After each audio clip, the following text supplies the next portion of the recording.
Yes people, good morning, good afternoon, good evening to all of you. कैसे हैं सब लोग? होप सो आप सब लोग बहुत बढ़िया रहेंगे। मैं बता दूं, मैं भी बहुत बढ़िया हूं। Yes, good morning to everyone. सब लोग ज्वाइन हो गए?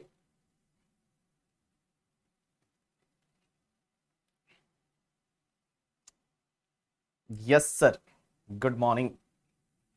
चलिए, तो लास्ट के लेक्चर में क्या पढ़ा था एक बार उसको क्विकली रिवाइज कर देते हैं और उसके बाद आज अपन आगे पढ़ना चालू करेंगे। तो लास्ट के लेक्चर में क्या पढ़ा था? एक बेसिक सा लेक्चर था जिसमें मैंने आपको सबसे ज्यादा टाइम तो दिया था सिलेबस को समझाने में कि आपके एग्जाम के लिए क्या क्या आपको पढ़ना है। तो यहां पे मैंने आपको पूरा सिलेबस समझाया था। ये पेपर नंबर 4 है जो कि 100 मार्क्स का रहेगा। इंटरनेशनल टैक्सेशन का सेपरेटली वेटेज नहीं दे रखा कि इंटरनेशनल टैक्सेशन कितने मार्क्स का है, वो अलग से नहीं दे रखा है। इसका मतलब एग्जाम में कुछ भी हो सकता है, 25 मार्क्स का भी आ सकता है, 40 मार्क्स का भी आ सकता है। एक बार आईसीआई उसके लिए मॉडल टेस्ट पेपर जब देगी, मॉक टेस्ट पेपर देगी, तब अपने को समझ में आएगा और जब भी वो आएगा तब मैं आपके सामने बता दूंगा करके। ठीक है, चलिए। उसके बाद मैंने आपको ये बताया था कि हमारी गवर्नमेंट है वो टैक्स क्यों लेती है, क्योंकि आपने उसको एक रेस्पॉन्सिबिलिटी दे रखी है। इंडिया को रन करना है, इंडिया को डेवलप करना है। और इंडिया को रन करना, डेवलप करना, उसके लिए दो चीजों की जरूरत पड़ती है। One is the power, power की जरूरत पड़ती है, और दूसरा है वो पैसे की जरूरत पड़ती है। पावर कहां से आती है? कॉन्स्टिट्यूशन ऑफ इंडिया से आती है। एक एंट्री नंबर 82 आती है यूनियन लिस्ट की 7 शेड्यूल के अंदर, और उसमें यह बोला हुआ है कि अगर हमारी सेंट्रल गवर्नमेंट चाहे तो इनकम पे टैक्स ले सकती है other than agriculture income. Agriculture income को छोड़ दो। एग्रीकल्चर इनकम पे कौन टैक्स ले सकता है? तो एग्रीकल्चर इनकम पे स्टेट गवर्नमेंट चाहे तो टैक्स ले सकती है, बट आजकल कोई भी स्टेट गवर्नमेंट टैक्स नहीं लेती है। पैसा कहां से आएगा? तो पैसे के लिए सबसे पहले बिजनेस करती है गवर्नमेंट। बिजनेस से जो उनकी नीड है वो कंप्लीट नहीं होती है, तो वो क्या करते हैं? अपने पेरेंट्स से मांगते हैं पैसा। और पेरेंट्स कौन है? वो आप लोगों, आपसे टैक्सेस के फॉर्म में पैसा मांगते हैं, और उससे भी उनकी नीड कंप्लीट नहीं होती, तो वो लोग क्या करते हैं? लोन लेते हैं। लोन कहां से लेते हैं? वर्ल्ड बैंक से, आईएमएफ वगैरह से, किसी और कंट्री से लोन लेते हैं। अब एक चीज समझना, आपको इनकम टैक्स को समझने के लिए आपको किन किन चीजों का नॉलेज होना चाहिए। What is the source of income tax law? तो अगर मैं source of income tax law की बात करूं तो एक इनकम टैक्स एक्ट 1961 है। This is basically a captain of the income tax law. Means income tax act 1961 है जिसमें जितने भी प्रोविजन है वो उसमें दे रखे हैं। एक होता है इनकम टैक्स रूल्स 1962। रूल्स क्या करता है? एक्ट को सपोर्ट करने के लिए रूल्स होते हैं। जैसे जितने भी डेप्रिसिएशन की रेट है, जितने भी फॉर्म्स है, वैल्यूएशन के रूल्स है, वो सब आपके रूल्स में दे रखे हैं। रूल्स हमेशा इनकम टैक्स एक्ट को सपोर्ट करने के लिए होते हैं। उसके बाद में हर साल क्या होता है? एक फाइनेंस एक्ट आता है। फाइनेंस एक्ट कैसे आता है? सबसे पहले एक फाइनेंस बिल आता है जो कि 1 फेब को प्रेजेंट होता है। 1 फेब को प्रेजेंट होता है पार्लियामेंट में, फाइनेंस मिनिस्टर प्रेजेंट करती है। उसके बाद में क्या होता है कि उस पर डिस्कशन होता है। डिस्कशन के बाद में दोनों हाउसेस से पास किया जाता है। उसके बाद जिस दिन उसको प्रेसिडेंट साइन कर लेता है, वो फाइनेंस बिल से फाइनेंस एक्ट बन जाता है।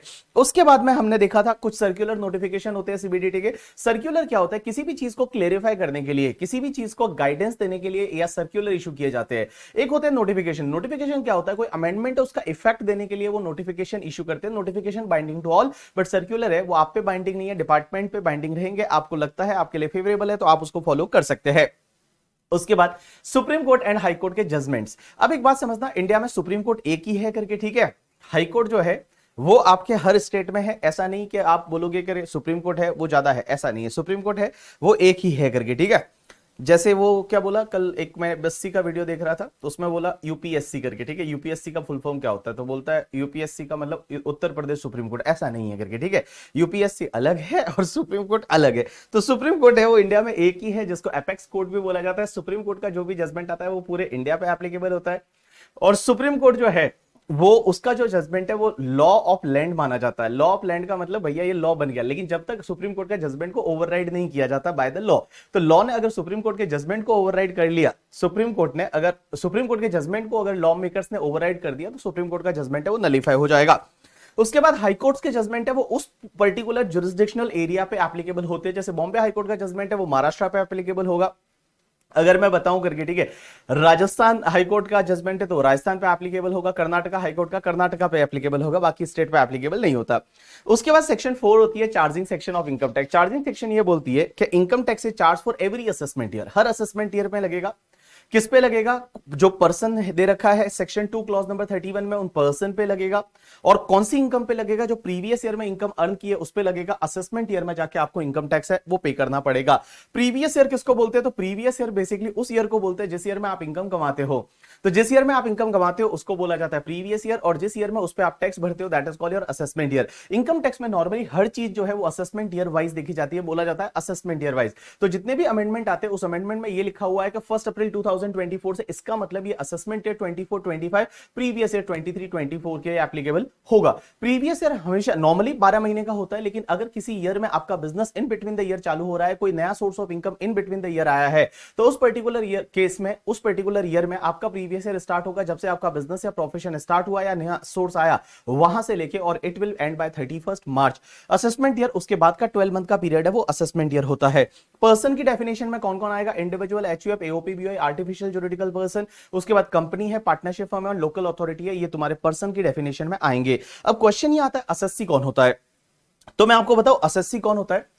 If any person required to pay any tax, अगर कोई भी पर्सन है जिसको टैक्स पे करना आता है, और any other sum under income tax act 1961। अब आप बोलोगे एनी अदर सम में क्या हो सकता है? जैसे आपने कोई फीस पे करनी है, आपको टैक्स पे नहीं करना है बट आपको कोई फीस पे करनी है, जैसे पैन और आधार को लिंक नहीं किया तो एक फीस पे करनी पड़ती है। आप अगर फीस पे करते हो तो भी आप एसएससी बन जाते हो। या फिर अगर आपने कोई पेनल्टी पे करनी है, तो पेनल्टी पे करनी है, तो पेनल्टी जो है वो कोई टैक्स नहीं है बट तो भी आपको एसएससी बना देगा करके, ठीक है। तो यहां क्या लिखा है कि any person who is liable to pay the tax, या तो liable to pay the tax है, और एनी अदर सम मींस कोई फीस है, पेनल्टी है, वो पे करना है, तो भी आप एसएससी की डेफिनेशन में आ जाओगे। But it include person in respect of which any proceeding is initiated. अगर कोई पर्सन ऐसा है जिसके अगेंस्ट कोई प्रोसीडिंग इनिशिएट कर चुके हैं, प्रोसीडिंग का मतलब होता है असेसमेंट, प्रोसीडिंग का मतलब होता है असेसमेंट प्रोसीडिंग। तो अगर मान लो किसी का असेसमेंट चालू हो गया तो वो एसएससी बन जाएगा, या फिर डीम्ड एसएससी। अब आप बोलोगे डीम्ड एसएससी क्या होता है? जो एसएससी है नहीं लेकिन उसको एसएससी हम मान लेंगे, that is called deemed SSC. Deemed SSC क्या होता है? जैसे एग्जांपल के लिए आपने सुना होगा ट्रस्ट, जो एनजीओज होते हैं, तो एनजीओज के जितने भी ट्रस्टी होते हैं ना, वो डीम्ड एसएससी माने जाते हैं। एनजीओ जो है वो एनजीओ के जितने भी ट्रस्टी रहेंगे वो ट्रस्टी आपके डीम्ड एसएससी माने जाएंगे। वो एसएससी है नहीं बट तो भी उनको एसएससी मान लेंगे करके, ठीक है। उसके बाद में होता है एक एसएससी इन डिफॉल्ट। अब आप बोलोगे एसएससी इन डिफॉल्ट क्या होता है करके, ठीक है। एसएससी इन डिफॉल्ट क्या होता है? तो एसएससी इन डिफॉल्ट का मतलब होता है कि इनकम टैक्स में ऐसी बहुत सारी जगह है जहां पे अगर आप कोई कंप्लायंस नहीं करते हो तो आप एसएससी इन डिफॉल्ट माने जाते हो। एग्जाम्पल के लिए कल मैंने आपको बताया था कि वोडाफोन के केस में, वोडाफोन ने हचसन हांगकांग को जब पेमेंट किया टीडीएस काटा ही नहीं, तो टीडीएस काटना था, बोला टीडीएस नहीं काटा तो एसएससी इन डिफॉल्ट बन गई वोडाफोन। तो आप अगर किसी का टीडीएस काटना था, आपने टीडीएस नहीं काटा तो आप एसएससी इन डिफॉल्ट बन जाओगे। तो एसएससी इन डिफॉल्ट जो होता है वो पर्सन भी आपका एसएससी माना जाता है। किसी ने पूछा कि सर एओपी बीओआई में क्या फर्क है? देखो बोलते टाइम और पढ़ते टाइम सीए फाइनल में भी हम एओपी बीओआई दोनों को साथ में पढ़ेंगे, लेकिन फर्क क्या रहता है? देखो एओपी में कोई भी पर्सन जाके मेंबर बन सकता है। जैसे दो कंपनियां आपस में मिलकर एक एओपी बना सकती है, आंसर इज यस। जैसे ए बी लिमिटेड है, मान लो बीबी लिमिटेड है, सी बी लिमिटेड है, वो आपस में मिलके और तीनों मिलके एक मान लो एक ऑर्गेनाइजेशन बनाती है, that will be AOP, association of person. But body of individual में क्या होगा? सिर्फ इंडिविजुअल लोग ही साथ में आएंगे। जैसे हम सब लोगों ने मिलके जो है वो, अगर मान लो सब इंडिविजुअल लोगों ने मिलके और हमने बोला कि चलो नवरात्रि का सीजन है, इसमें हम क्या करेंगे, पानी की बोतल बेचेंगे या आइसक्रीम बेचेंगे, ऐसा किया अपन ने और थोड़े टाइम के लिए वो रखा, तो this is called your BOI, because body of individuals जितने भी लोग हैं वो सब कौन है? इंडिविजुअल है, वही मेंबर होता है, दैट इज कॉल्ड बीओआई। चलिए अब एक और ये छोटा सा कॉन्सेप्ट है, लेकिन एक बात बताऊं, इसके बारे में इन फ्यूचर में हम आगे जाके कहीं ना कहीं पे पढ़ने वाले हैं, तो इस पे मैं ज्यादा अभी टाइम नहीं लूंगा क्योंकि ये सेक्शंस आगे जाके कहीं ना कहीं वापस आएगी। तो मैं अभी थोड़ा सा टाइम लेके और इस पार्ट को कंप्लीट करूंगा और उसके बाद में हम थोड़ा प्रैक्टिकल पार्ट पे जाएंगे। चलिए, मैंने आपको यह बताया कि प्रीवियस ईयर में आप इनकम कमाते हो तो उस पर टैक्स आपको असेसमेंट ईयर में जाके भरना पड़ता है, क्योंकि असेसमेंट ईयर में आप रिटर्न फाइल करते हो, असेसमेंट ईयर में आपका इंटीमेशन आता है, प्रोसेसिंग होती है, असेसमेंट ईयर में आपका असेसमेंट होता है। लेकिन कुछ केसेस ऐसे हैं, ये टोटल 4-5 केसेस ऐसे हैं जिसमें प्रीवियस ईयर में आप इनकम कमा रहे हो ना, तो प्रीवियस ईयर में ही आपको टैक्स भरना पड़ेगा। मींस इनकम आपने प्रीवियस ईयर में कमाई और प्रीवियस ईयर में ही आप टैक्स भर दो। ऐसे एक्सेप्शनल केसेस ये इंटरमीडिएट में भी आपने पढ़े होंगे। ऐसे सर कौन कौन से केसेस है? तो सबसे पहली एक सेक्शन 172 होती है, इसके बारे में हम इन डिटेल आगे जाके पढ़ेंगे, बट होता क्या है मैं आपको इजीली आप समझ जाओगे। एक बात बताओ, बहुत बार क्या होता है इंडिया में जो शिप आती है बाहर से, बड़ी बड़ी शिप इंडिया आती है, मुंबई पोर्ट पे आई और शिप आई इंडिया में और फिर इंडिया से सामान है वो लोड करके और वापस जा रही है। अब एक बात बताओ, जो फॉरेन शिप होती है हमको क्या भरोसा कि वो असेसमेंट ईयर में आके टैक्स भरेगी या नहीं भरेगी, क्योंकि इंडियन पोर्ट पे जो भी उस पे जो गुड्स लोड हुआ है, जो भी गुड्स उस पे लोड हुआ है इंडियन पोर्ट पे, उसका जो भी उनको फ्रेट मिला है, जो भी उनको भाड़ा मिला है, उस भाड़े पे इंडिया में टैक्स भरना पड़ेगा। तो असेसमेंट ईयर में वो वापस इंडिया आएगी या नहीं हमको क्या पता, हमको तो भरोसा ही नहीं है। एक बात बताओ, वो शिप आई, इंडिया से सामान भरा उसमें और चली गई, अब वो नॉन रेजिडेंट फॉरेन कंपनी की शिप रहेगी, वो इंडिया में वापस आएगी या नहीं, उसका असेसमेंट ईयर में रिटर्न फाइल कौन करेगा, हमको तो पता ही नहीं चलेगा करके, ठीक है, हमको तो पता ही नहीं चलेगा। तो उस केस में इन्होंने एक सेक्शन 172 डाली है। और सेक्शन 172 क्या बोलती है पता है, सेक्शन 172 कि वो शिप जब इंडियन पोर्ट को छोड़ के जाती है ना, जैसे ही इंडियन पोर्ट वो लीव करती है, उससे पहले पहले वो शिप को क्या करना पड़ेगा, जो शिप का मास्टर या कैप्टन होगा उसको इंडिया में रिटर्न तभी फाइल करना पड़ेगा, तभी टैक्स भरना पड़ेगा, और जब वो टैक्स भर देगा तभी हम उसको इंडियन टेरिटरी छोड़ने देंगे, अदरवाइज नहीं देंगे। तो कस्टम वालों को बोला हुआ है कि जब तक वो 172 में इंडिया में टैक्स ना भरे तब तक आप उसको जो एंट्री आउटवर्ड होता है कि शिप इंडियन पोर्ट छोड़ के चली जाए, उसको जाने ही नहीं देंगे जब तक वो टैक्स ना भरे। दैट इज सेक्शन 172 का प्रीवियस ईयर में इनकम कमा रहे हो और प्रीवियस ईयर में ही आप रिटर्न फाइल कर रहे हो। हाथों हाथ आपको रिटर्न जो है वो रिटर्न फाइल करना है, आपको टैक्स भरना है। अब आप बोलोगे कितना टैक्स भरना है, वो मैं आपको आगे जाके समझा दूंगा। उसमें इनकम मानी जाती है, जितना फ्रेट उनको मिलता है उसका 7.5% इनकम मानी जाती है, जो फ्यूचर में आएगी एक सेक्शन, उसमें हम वहां पे ये सेक्शन 172 को सीखेंगे। आज सिर्फ मैं आपको इसका इंट्रोडक्शन दे रहा हूं 172 का। तो देखिए 172 क्या है, shipping business of non resident. Where a ship of non-resident carries passenger, livestock, mail और goods shipped at any port in India. Shipped का मतलब होता है लोड। Shipped का मतलब क्या होता है, load. At any port in India, the ship is allowed to leave the port only when the tax has been paid. अभी का तभी टैक्स भरो, असेसमेंट ईयर का वेट नहीं करेंगे कि रिटर्न असेसमेंट ईयर में फाइल कर देंगे, ना बाबा ना, अभी का अभी टैक्स भरो तभी हम आपको इंडियन पोर्ट से जाने देंगे, अदरवाइज आपको इंडियन पोर्ट से नहीं जाने देंगे। चलिए दूसरा क्या है, एक सेक्शन होती है 174 जो बोलती है पर्सन लिविंग इंडिया। अब एक बात समझना, ये ऊपर वाली सेक्शन है ना, वो तो मैंडेटरी है कि ऐसा करना ही पड़ेगा, लेकिन इसके बाद की सेक्शन जो ये वाली है, ये वाली है, ये वाली है, ये वाली है, इन चारों में ऐसा लिखा होगा कि अगर एओ को लगता है तो, असेसिंग ऑफिसर है उसको ऐसा लगता है तो, if it is appear to the AO.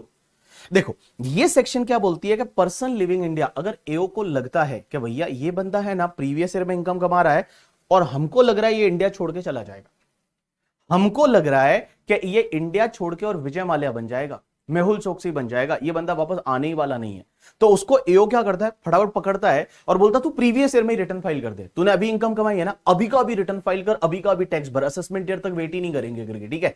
AO को ऐसा लगता है तो एओ ऐसा करा सकता है। तो देखिए सेक्शन 174 क्या बोलती है, सेक्शन 174 बोलती है पर्सन लिविंग इंडिया, यहां पे ये बोला हुआ है कि where it appears to the AO, यहां लिखा हुआ है एओ को ऐसा लगता है तो, एओ को ऐसा लगता है कि any individual may leave India and he has no intention to returning, वापस आने का कोई इरादा ही नहीं है करके, ठीक है। The income of such individual for period up to the probable date of his departure from India is chargeable to tax in the current year only. Current year में ही भैया बोलेगा कि तुम टैक्स भर लो, असेसमेंट ईयर का wait ही नहीं करेंगे। उसके बाद तीसरा पॉइंट कि अगर आपने कोई एओपी बीओई बनाया या आर्टिफिशियल जुरिडिकल पर्सन जो है वो बनाया फॉर अ पर्टिकुलर इवेंट और अ पर्पस, किसी पर्टिकुलर इवेंट या पर्पस के लिए आपने एओपी बीओआई बनाया। एक एग्जांपल लेता हूं, जैसे क्या होता है महाराष्ट्र में सबसे बड़ा फेस्टिवल होता है जिसको गणपति फेस्टिवल बोला जाता है, गणपति सबसे बड़ा फेस्टिवल है।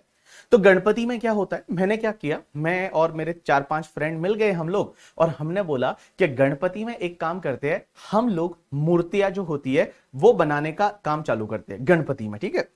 तो हम 10 फ्रेंड मिल गए और 10 फ्रेंड ने क्या किया, वो मिट्टी लाई, उसके बाद उसमें कारीगर लाए और उनको बोला गणपति की मूर्तियां बनाओ, और गणपति की मूर्तियां बनाई। और हमने कोई पार्टनरशिप फर्म नहीं बनाया, कोई कंपनी बनाया नहीं बनाया, हम 10 लोग थे, बीओआई बनाया।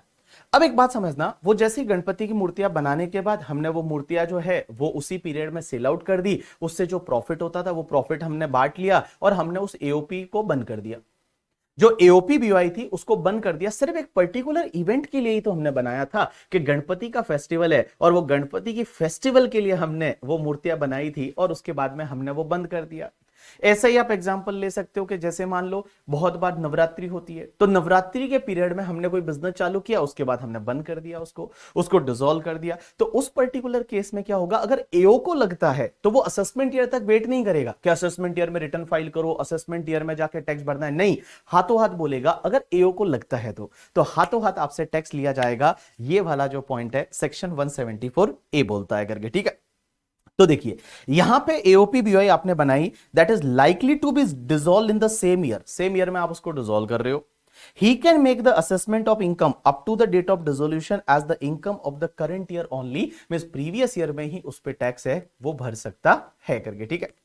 चलिए उसके बाद में a person likely to transfer the property to avoid tax, ये क्या होता है, जैसे मैं एक एग्जांपल लेता हूं, ठीक है।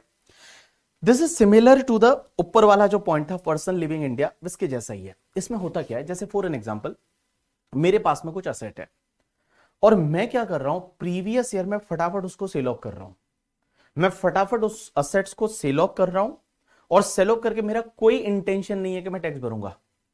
फॉर एन एग्जांपल एक और एग्जांपल लेते हैं करके, ठीक है। जैसे एक एग्जांपल लेते हैं कि मान लो मेरे ऊपर ऐसा कुछ हो गया करके जिसमें मुझे लगता है कि भाई मान लो मेरे को जेल हो जाएगी या मैं इंसॉल्वेंट हो जाऊंगा, तो मैं क्या कर रहा हूं, इंसॉल्वेंट होने से पहले पहले जो मेरे नाम पे जितनी भी एसेट है उसको मैं बेच रहा हूं, मैं उसको बेच रहा हूं, ट्रांसफर कर रहा हूं, मान लो मेरे घर वालों को दे रहा हूं करके, ठीक है, या किसी रिलेटिव को ट्रांसफर कर रहा हूं।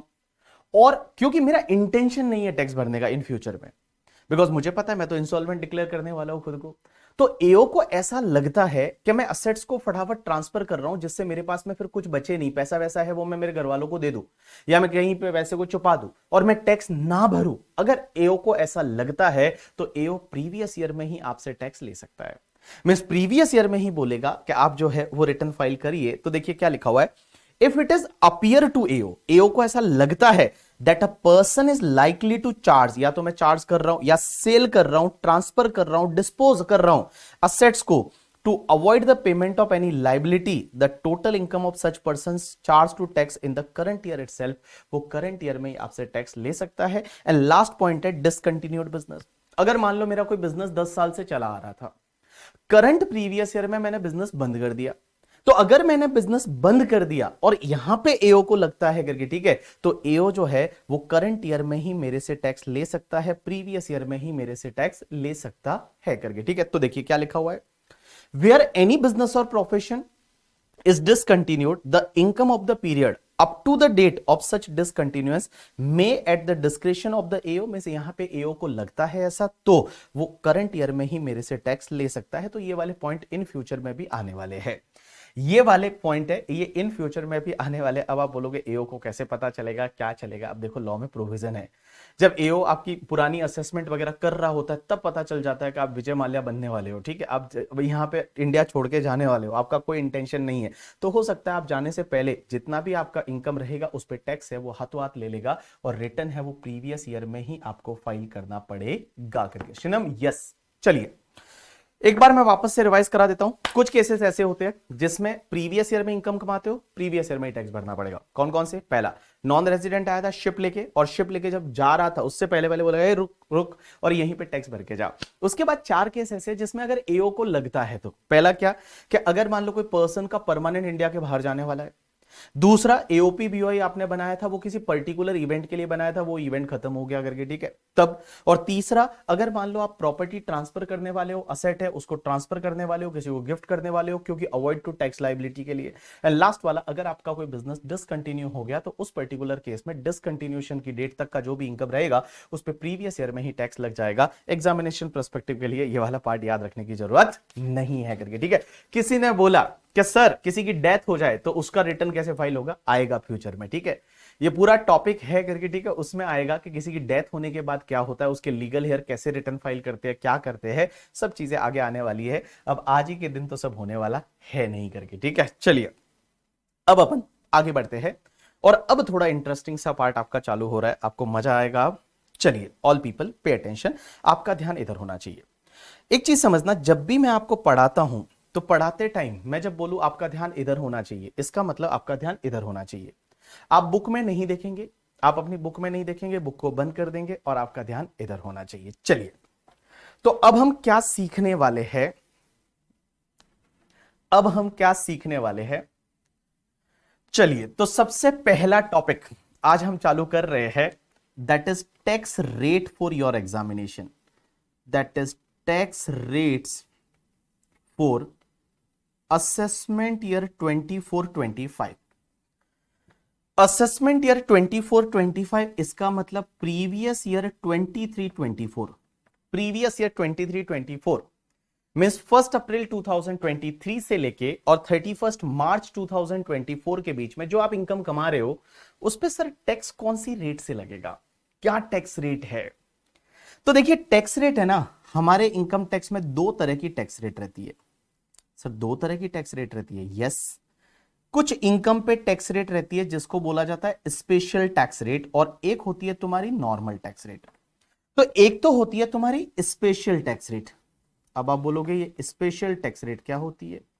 इधर देखो सब लोग, कुछ देखना नहीं है कहीं पे भी। स्पेशल टैक्स रेट क्या होती है? तो स्पेशल टैक्स रेट का मतलब होता है, जैसे आपने सुना होगा कि लॉन्ग टर्म कैपिटल गेन होता है ना, long term capital gain normally जब आप घर बेचते हो या कोई मान लो आपने कोई ज्वेलरी बेचा या आपने कोई असेट बेचा, long term capital gain normal वाला है जो अंडर सेक्शन 112 में टैक्सेबल होता है। उस पर टैक्स रेट आपको पता है 20% रहती है। लॉन्ग टर्म कैपिटल गेन पे 20% टैक्स लगता है। अगर मैं बात करूं long term capital gain under section 112A वाला, दैट इज शेयर मार्केट वाला, लॉन्ग टर्म कैपिटल गेन, ये नोट करना है, आंसर इज नो। आपको कुछ भी नोट करने की जरूरत नहीं, इसका पीडीएफ आपको मिल जाएगा, तो आपको कुछ भी नोट करने की जरूरत नहीं, आप सिर्फ इधर देखते जाइए, सब चीजें दे रखी है, आपका ध्यान इधर होना चाहिए। Long term capital gain under section 112A ये आपका शेयर मार्केट से होता है। आप ही बताओ, शेयर मार्केट से जो कैपिटल गेन लॉन्ग टर्म होता है, कौन सी रेट से टैक्स लगता है? तो शेयर मार्केट से जो कैपिटल गेन होता है उस पर टैक्स लगता है 10% इन एक्सेस ऑफ 1 लाख। याद आया? 10% इन excess of the 1 lakh means share market से जो लॉन्ग टर्म कैपिटल गेन होता है उसमें 1 लाख तक कोई टैक्स नहीं लगता, 1 लाख के ऊपर वाले पे 10% की रेट से टैक्स लगता है। ऐसे ही अगर आपको शॉर्ट टर्म कैपिटल गेन हुआ शेयर मार्केट से, जिसको 111A बोलते हैं, इस पे कौन सी रेट से टैक्स लगता है? 15% की रेट से टैक्स लगता है। उस पे आपका 15% की रेट से टैक्स लगता है। उसके बाद आपको पता रहेगा जो विनिंग की इनकम्स होती है, विनिंग्स की इनकम होती है, उस पे आपका 30% की रेट से टैक्स लगता है। विनिंग्स की इनकम जो होती है, वो विनिंग की इनकम है, वो आपका उस पे 30% की रेट से टैक्स लगता है। किस पे? विनिंग की इनकम पे। अब एक बात समझना, इसके साथ साथ में कुछ स्पेशल टैक्स रेट और आई है जो अपन आगे इन फ्यूचर पढ़ेंगे। एक सेक्शन 115BAA जिसमें एक डोमेस्टिक कंपनी को 22% की रेट से टैक्स लगता है। उसके बाद 115BAB जिसमें मैन्युफैक्चरिंग कंपनी को 15% की रेट से टैक्स लगता है। एक आएगी 115BAC जिसमें वो इंडिविजुअल के लिए new slab rate, alternative taxation regime वाला करके, ठीक है, वो है। उसके बाद 115BAD। तो ये सब है ना बेटा, ये सब स्पेशल टैक्स रेट है। ये सब स्पेशल टैक्स रेट है जो अपन स्पेशल सेक्शंस में पढ़ेंगे। जैसे ये वाली जो है, ये सब ये कैपिटल गेन में पढ़ेंगे। विनिंग वाला मैं अदर सोर्सेज में पढ़ाऊंगा। ये जो है ये भी हम लेटर पार्ट में पढ़ेंगे। आज हम आपको सिखाने वाले हैं that is the general tax rate. आज हमको सिखाने वाले हैं आपको जिसको बोला जाता है जनरल टैक्स रेट। अब आप बोलोगे सर जनरल टैक्स रेट कहां दे रखा है? एक तो होता है स्पेशल टैक्स रेट। ये स्पेशल टैक्स रेट जितनी भी है ना, ये इनकम टैक्स एक्ट में दे रखी है। स्पेशल टैक्स रेट जितनी भी है ये आपको दे रखी है इनकम टैक्स एक्ट 1961, उस एक्ट में दे रखी है आपकी special tax rate. But sir general tax rate कहां दे रखी है? जनरल टैक्स रेट है वो कहां दे रखी है? तो जनरल टैक्स रेट आपको दे रखी है, आप जाके देखोगे फिनेंस एक्ट 2023 में। And Finance Act 2023 is applicable for your examination. So Finance Act 2023 में आपको दे रखी है जनरल टैक्स रेट। तो कल उठ के अगर कोई पूछ ले कि सर ये स्लैब रेट कहां दे रखी है, सर कौन सी सेक्शन में दे रखी है, आपने बोला ना 2,50,000 तक टैक्स नहीं लगता, 250 से 5 लाख तक 5% है, वो कहां दे रखा है? ये दे रखा होता है फिनेंस एक्ट में करके, ठीक है। और ये जितनी भी स्पेशल टैक्स रेट है ना, 112, 112A, 111A, विनिंग, 115B, double A, B A B, B A C, B A D, B A E, या फिर जो क्रिप्टो करेंसी पे टैक्स कैसे लगेगा, वो सब जो है वो स्पेशल टैक्स रेट है। वो दे रखी है आपके इनकम टैक्स एक्ट 1961 में ऑलरेडी। लेकिन जो जनरल टैक्स रेट रहती है, जिसको आप स्लैब रेट वगैरह बोलते हो, वो दे रखी है आपके फाइनेंस एक्ट 2023 में। तो आज सबसे पहले हम जो डिस्कस करने वाले हैं वो जनरल टैक्स रेट है। और जनरल टैक्स रेट किसके लिए क्या लगेगा, आपका सबका ध्यान इधर होना चाहिए। सबसे पहले अगर मैं बताऊं तो बेटा, इंडिविजुअल के केस में, एचयूएफ के केस में, एओपी के केस में, बीओआई के केस में, एंड आर्टिफिशियल जुरिडिकल पर्सन के केस में, individual, HUF, AOP, BOI, artificial juridical person, इधर ध्यान देना। इनके केस में अगर आपका टोटल इनकम जो है, टोटल इनकम को हम नेट टैक्सेबल इनकम भी बोल सकते हैं। अब आप बोलोगे टोटल इनकम किसको बोलेंगे, तो टोटल इनकम किसको बोलते हैं ना, पता है? देखो, अपन क्या करते हैं, 5 हेड की इनकम निकालते हैं। सबसे पहले इनकम फ्रॉम सैलरी, सैलरी का जो इनकम है, हाउस प्रॉपर्टी जो है, उसके बाद पीजीबीपी, उसके बाद कैपिटल गेन, और उसके बाद अदर सोर्सेज। ये जो पांचों हेड की इनकम होती है ना, इसकी टोटल को बोला जाता है ग्रॉस टोटल इनकम। ये पांचों हेड की जो इनकम की टोटल होती है उसको बोला जाता है ग्रॉस टोटल इनकम। एंड बेटा, जो ग्रॉस टोटल इनकम में से हम कुछ डिडक्शन लेस करते हैं अंडर चैप्टर 6A के, और उसके बाद जो आता है ना, इसको बोला जाता है टोटल इनकम। इसको बोला जाता है टोटल इनकम, या आप बोल सकते हो नेट टैक्सेबल इनकम। आपको ये वाले नेट टैक्सेबल इनकम पे टैक्स लगेगा। ये वाला जो नेट टैक्सेबल इनकम है ना, इस नेट टैक्सेबल इनकम पे आपको टैक्स लगेगा। ये नेट टैक्सेबल इनकम पे आपको टैक्स लगेगा। जीटीआई पे टैक्स नहीं लगता, टैक्स लगता है इस पे, टोटल इनकम पे या नेट टैक्सेबल इनकम। और ये अगर individual, HUF, AOP, BOI, artificial juridical person के केस में ये आपका अप टू 2,50,000 है, तो कुछ भी टैक्स नहीं लगता। 2,50,000 पे कोई भी टैक्स नहीं लगता है। अब आप बोल रहे हो कैसे 2,50,000 पे कोई भी टैक्स नहीं लगता? नहीं लगता। और ये 2,50,000 है ना, इसी को बोला जाता है बेसिक एग्जेम्पशन। इसी को बोला जाता है बेसिक एग्जेम्पशन। लेकिन एक और चीज समझना, हम लोग इसको लोकल लैंग्वेज में बेसिक एग्जेम्पशन बोलते हैं। क्या सर फाइनेंस एक्ट में इसके लिए वर्ड बेसिक एग्जेम्पशन यूज हुआ है? Answer is no. Finance act में ये जो बेसिक एग्जेम्पशन होता है ना, इसके लिए फाइनेंस एक्ट में वर्ड यूज होता है maximum amount which is not chargeable to tax, that is MANCT। Maximum amount which is not chargeable to tax. तो मैक्सिमम कितना अमाउंट है जिस पे टैक्स नहीं लगेगा? That is the 2,50,000 is a MANCT। MANCT मतलब maximum amount which is not chargeable to tax is a 2,50,000। तो 2,50,000 पे कोई भी टैक्स नहीं लगता, इसको बेसिक एग्जेम्पशन बोला जाता है। और बेसिक एग्जेम्पशन को लॉ में लिखा जाता है maximum amount which is not chargeable to tax. तो कहीं अगर पढ़ते टाइम ऐसा दिख जाए कि maximum amount which is not chargeable to tax, maximum amount which is not chargeable to tax, इसका मतलब आपका 2,50,000 की बात हो रही है, बेसिक एग्जेम्पशन की बात हो रही है। लेकिन अगर आपका टोटल इनकम जो है वो सर 2,50,000 तक कोई टैक्स नहीं लगेगा। लेकिन टोटल इनकम अगर 2,50,000 से ज्यादा है and up to 5 lakh rupees तक है, तो उस पर आपको 5% की रेट से टैक्स लगेगा। अगर आपका टोटल इनकम 5 लाख से ज्यादा है and up to 10 lakh rupees है, तो उस पे आपको 20% की रेट से टैक्स लगेगा। और 10 लाख से जितना भी ऊपर वाला टोटल इनकम रहेगा, उस पे आपको 30% की रेट से टैक्स लगेगा। तो देखिए, individual, HUF, AOP, BOI, artificial juridical person, what is the slab rate? Basic exemption का बेनिफिट मिलेगा। स्लैब रेट क्या है? अप टू 2,50,000 डैश पे dash, 250 to 5 lakh 5%, 5 lakh to 10 lakh 20%, more than 10 lakh 30%।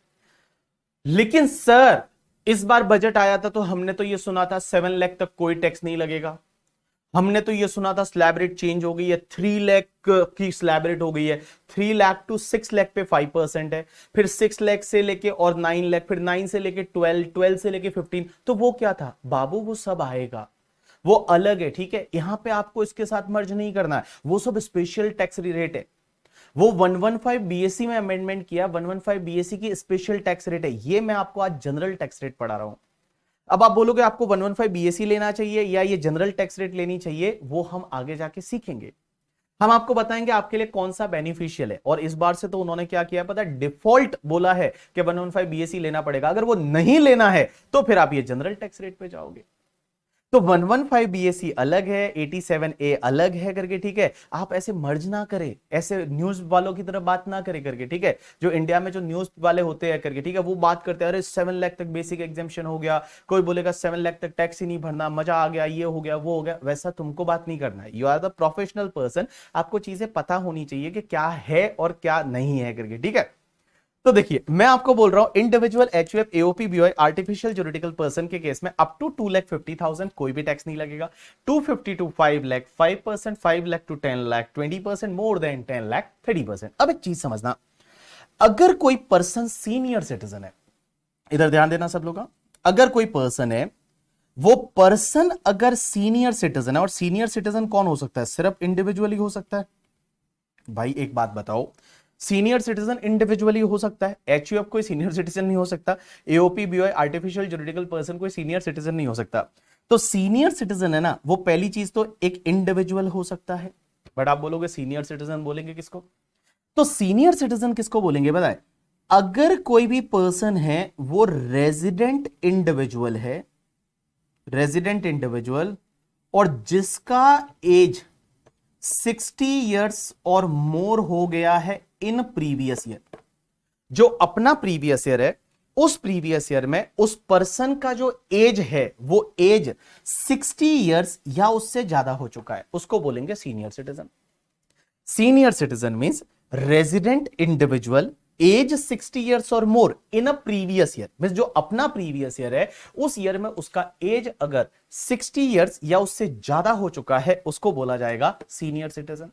तो आप बोलोगे क्या फर्क पड़ेगा सीनियर सिटीजन से। देखो अगर कोई पर्सन सीनियर सिटीजन है ना, तो बेटा उसके लिए 3 लाख का बेसिक एग्जाम्शन है, मींस 3 लाख तक उसको कोई भी टैक्स नहीं लगेगा। 3 लाख जो है वो 3 लाख का उसका बेसिक एग्जाम्शन हो जाएगा। उसके बाद जो 3 लाख से ऊपर वाला जितना भी इनकम रहेगा और अप टू 5 लाख तक, उस पे उसको 5% की रेट से टैक्स लगेगा। उसके बाद जो 5 लाख से ऊपर वाला जितना भी इनकम रहेगा अप टू 10 लाख रुपीस तक, उसको जो है वो 20% से टैक्स लगेगा। एंड 10 लाख रुपीस से जितना भी ज्यादा इनकम रहेगा उस पे उसको 30% की रेट से टैक्स लगेगा। तो सिर्फ फर्क कितना आया ना, कि यहां पे बेसिक एग्जाम्शन आपने देखा 2,50,000 का था नॉर्मल केस में, individual HUF AOP BOI artificial juridical 2,50,000 था। अगर कोई पर्सन सीनियर सिटीजन है तो उसका जो है वो बेसिक एग्जाम्शन 3 लाख हो गया, मींस 2,50,000 की जगह यहां पे 3 लाख हो गया। लेकिन एक बात बताओ, ये कुछ चीजें यहां नोट करना, हाँ, क्योंकि पूरे इनकम टैक्स लॉ में काम आएगी। नोट करना मतलब दिमाग में नोट करना, लिखने की जरूरत नहीं है। पहली चीज, सीनियर सिटीजन के लिए यहां पे वर्ड यूज किया है रेजिडेंट इंडिविजुअल। तो एक चीज दिमाग में बिठा देना कि अगर कोई रेजिडेंट इंडिविजुअल है ना, तो वो ही सीनियर सिटीजन हो सकता है, बाकी कोई सीनियर सिटीजन नहीं हो सकता। इसका मतलब अगर कोई नॉन रेजिडेंट पर्सन है जिसका एज मान लो 72 इयर्स है, क्या वो सीनियर सिटीजन है बाबू? ना, नहीं होगा वो सीनियर सिटीजन, वो सीनियर सिटीजन नहीं है। तो अगर कोई नॉन रेजिडेंट है जिसका एज कितना भी हो, अगर कोई नॉन रेजिडेंट है जिसका एज कितना भी हो करके, ठीक है, वो सीनियर सिटीजन नहीं हो सकता। बिकॉज यहां पे जो वर्ड यूज किया है that is the resident individual होना चाहिए, रेजिडेंट इंडिविजुअल होना चाहिए जिसका एज 60 इयर्स और more in a previous year, वही सीनियर सिटीजन है। जैसे एग्जामिनर एक क्वेश्चन देगा कि एक बंदा है जिसका नाम है मिस्टर सैम, और ऐसा लिखा होगा कि उसका एज है 72 इयर्स और वो नॉन रेजिडेंट है, उसकी इनकम दे रखी है, आपको टैक्स निकालना है। आप देखोगे ओ 72 इयर्स है, सीनियर सिटीजन है क्या? सीनियर सिटीजन है ना बाबा ना।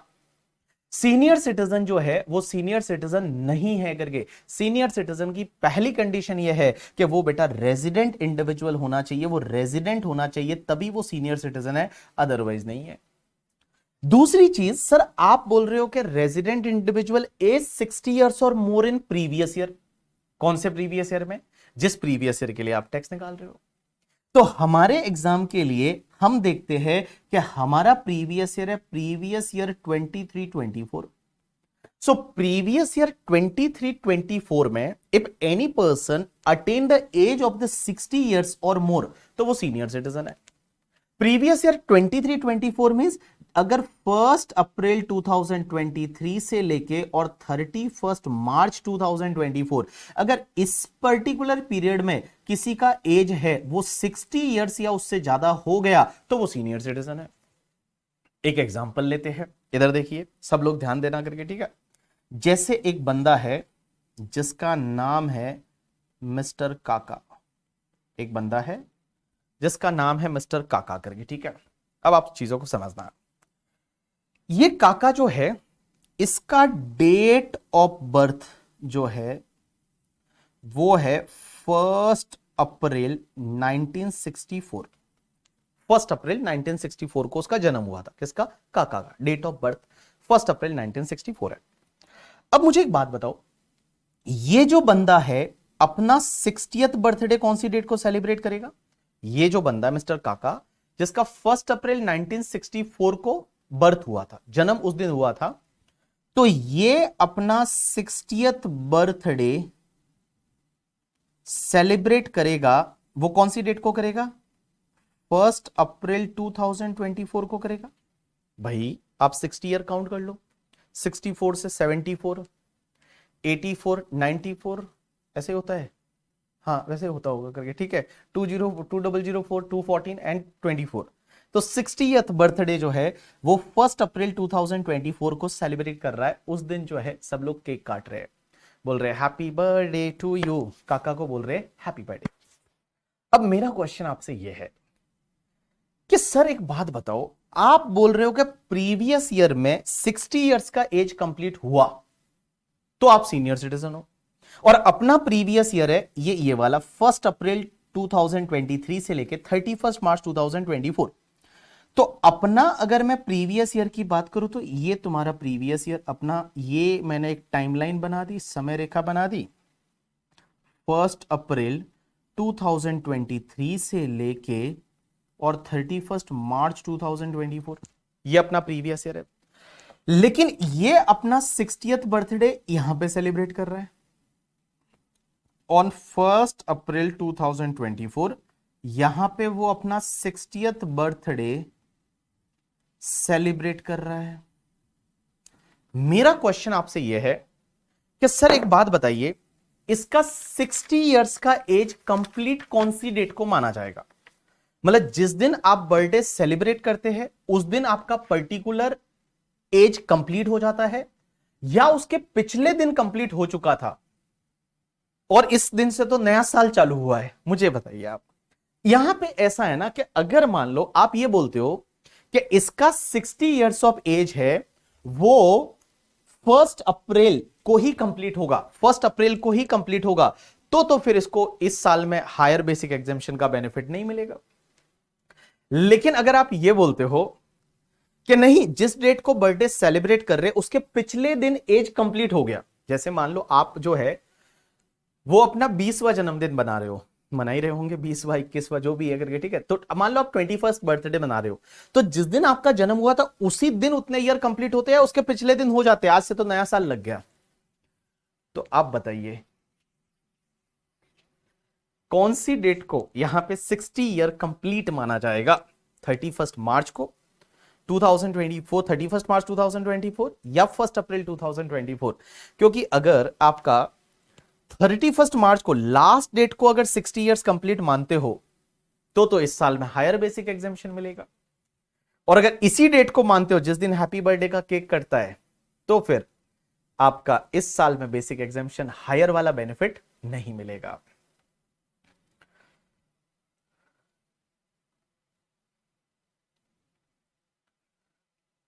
बाबू बहुत सारे लोग आंसर कर रहे हैं भाई साहब, बोल रहे हैं नहीं सर, डीम्ड करता है टाइम पर, डिपेंड करता है टाइम पर। ओ भाई साहब, क्या रात को 2 बजे जन्म हुआ था या 4 बजे, ऐसा? हाँ, तुमको क्या उसकी जन्म पत्रिका कुंडली बनवानी है कि कौन से टाइम पे कौन से नक्षत्र में जन्म हुआ था तुम्हारा करके, ठीक है।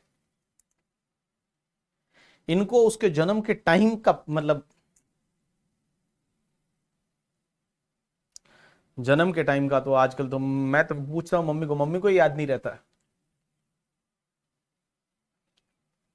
हम्म।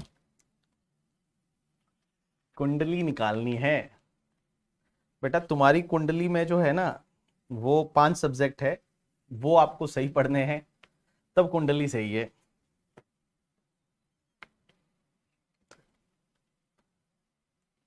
बर्थ सर्टिफिकेट मंगाना पड़ेगा। चलिए एक बात बताऊं, ये जो कॉन्सेप्ट है ना कि भाई 60 इयर्स का एज कब कंप्लीट माना जाएगा, लास्ट डेट को या जिस दिन केक काटते हैं उसी दिन को,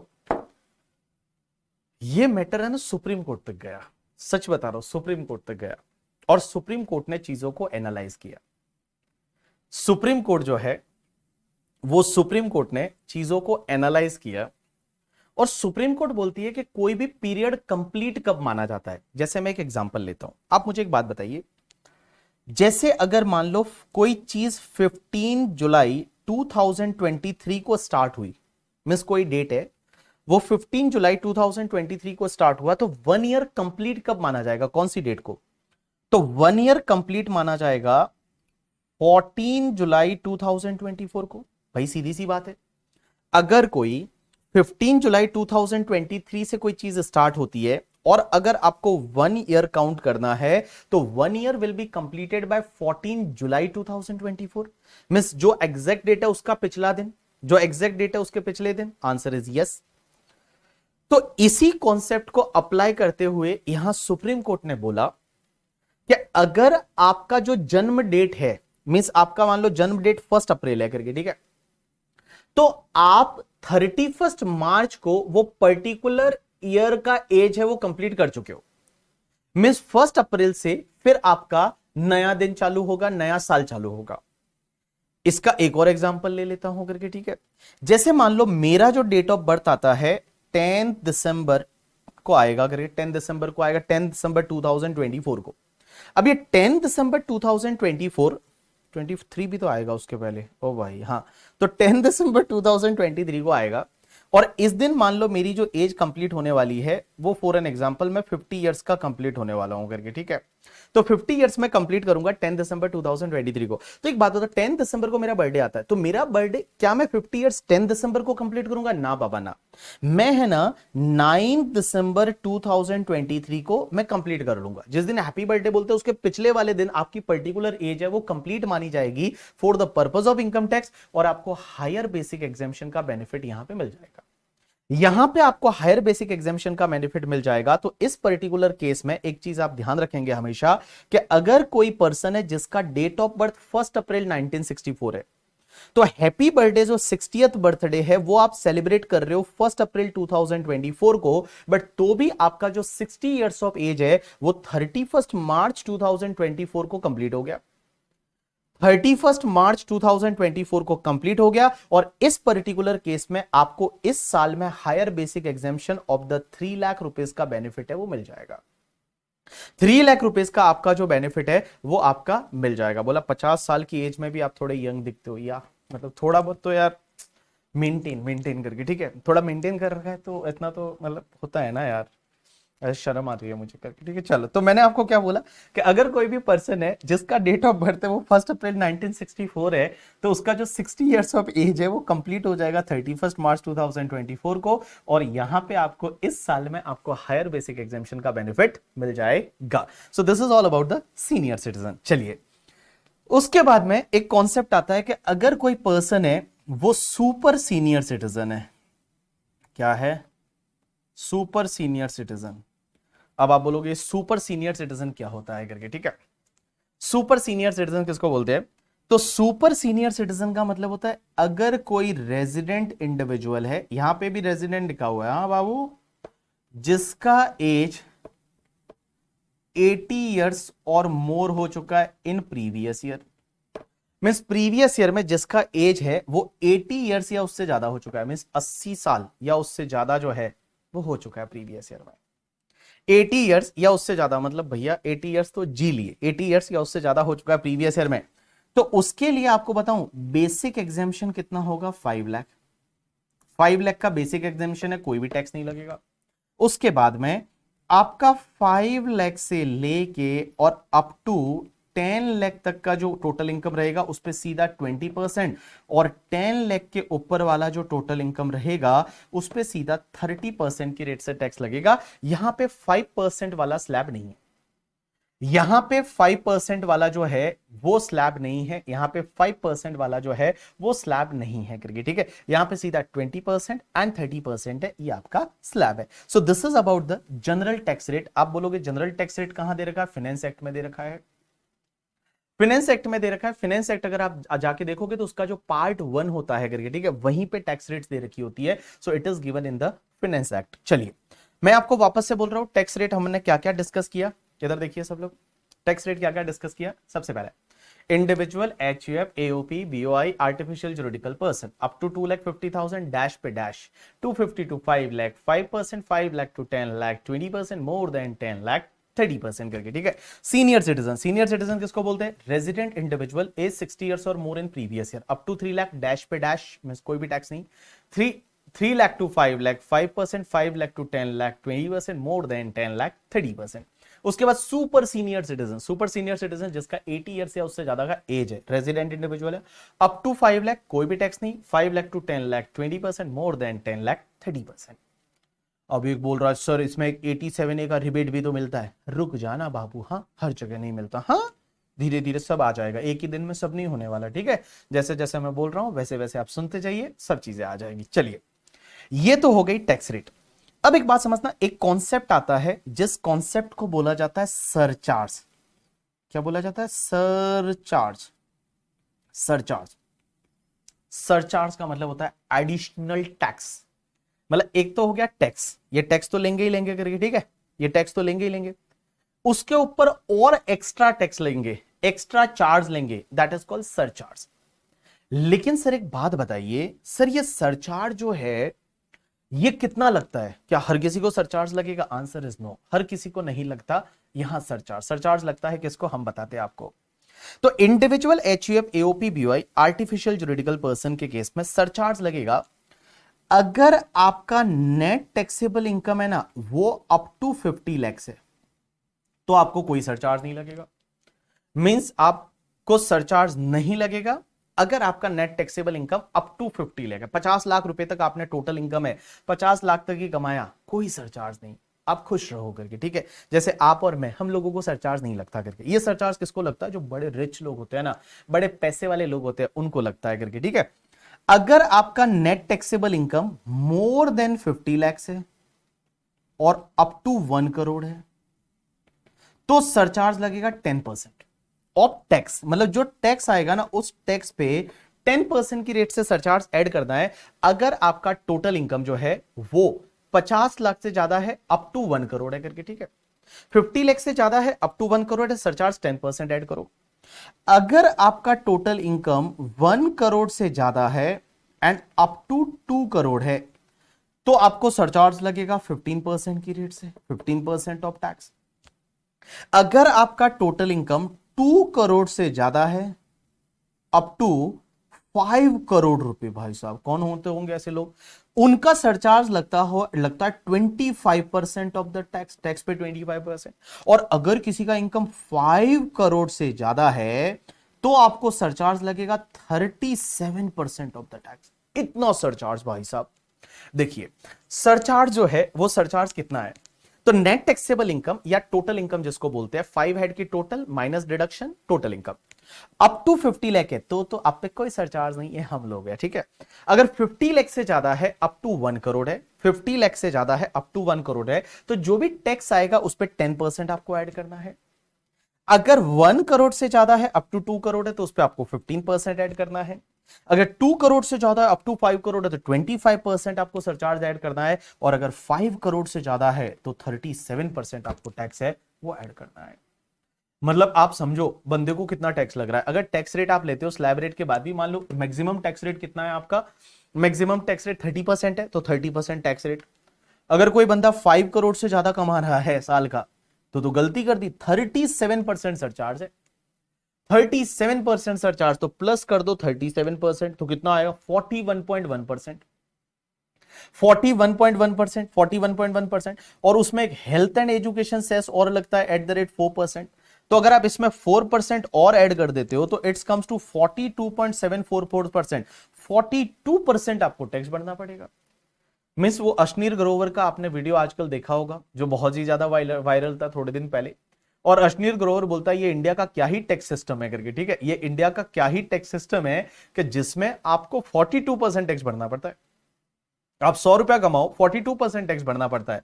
उसने वो बहुत बड़ी बढ़िया चीज बोली थी करके, ठीक है, कि एक बात बताओ कि 12 महीने का 42% अगर आप निकालोगे तो 5 महीने, कि आप इसको ऐसे काउंट मत करो, आप ऐसे काउंट करो कि आप जितना काम कर रहे हो ना उसमें से आप 5 महीने तो गवर्नमेंट के लिए काम कर रहे हो।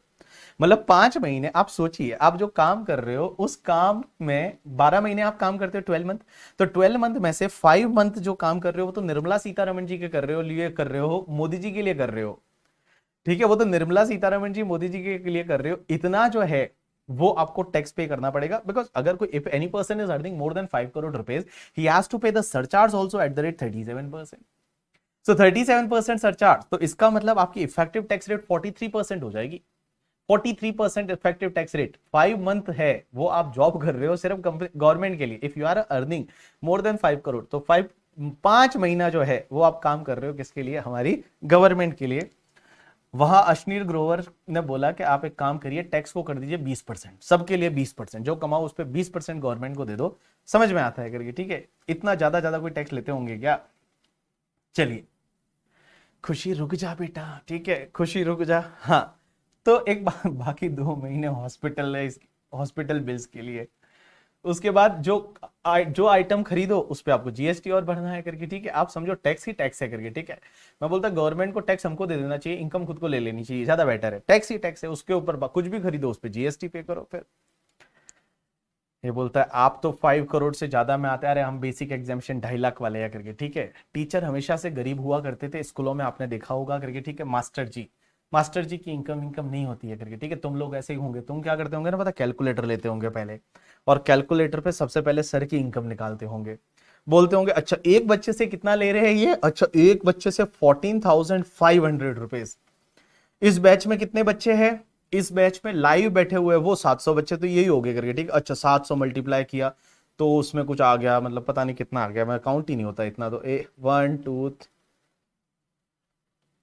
हाँ इतना आ गया। उसके बाद देखेंगे ओ अच्छा ये तो एक ही बैच है, और उसके बाद इवनिंग वाला बैच और है करके, ठीक है, इंग्लिश का, उसको भी मल्टीप्लाई कर दो। उसके बाद में एक काम कर, ये तो फाइनल का सिर्फ वो वाला बैच है जो लाइव है।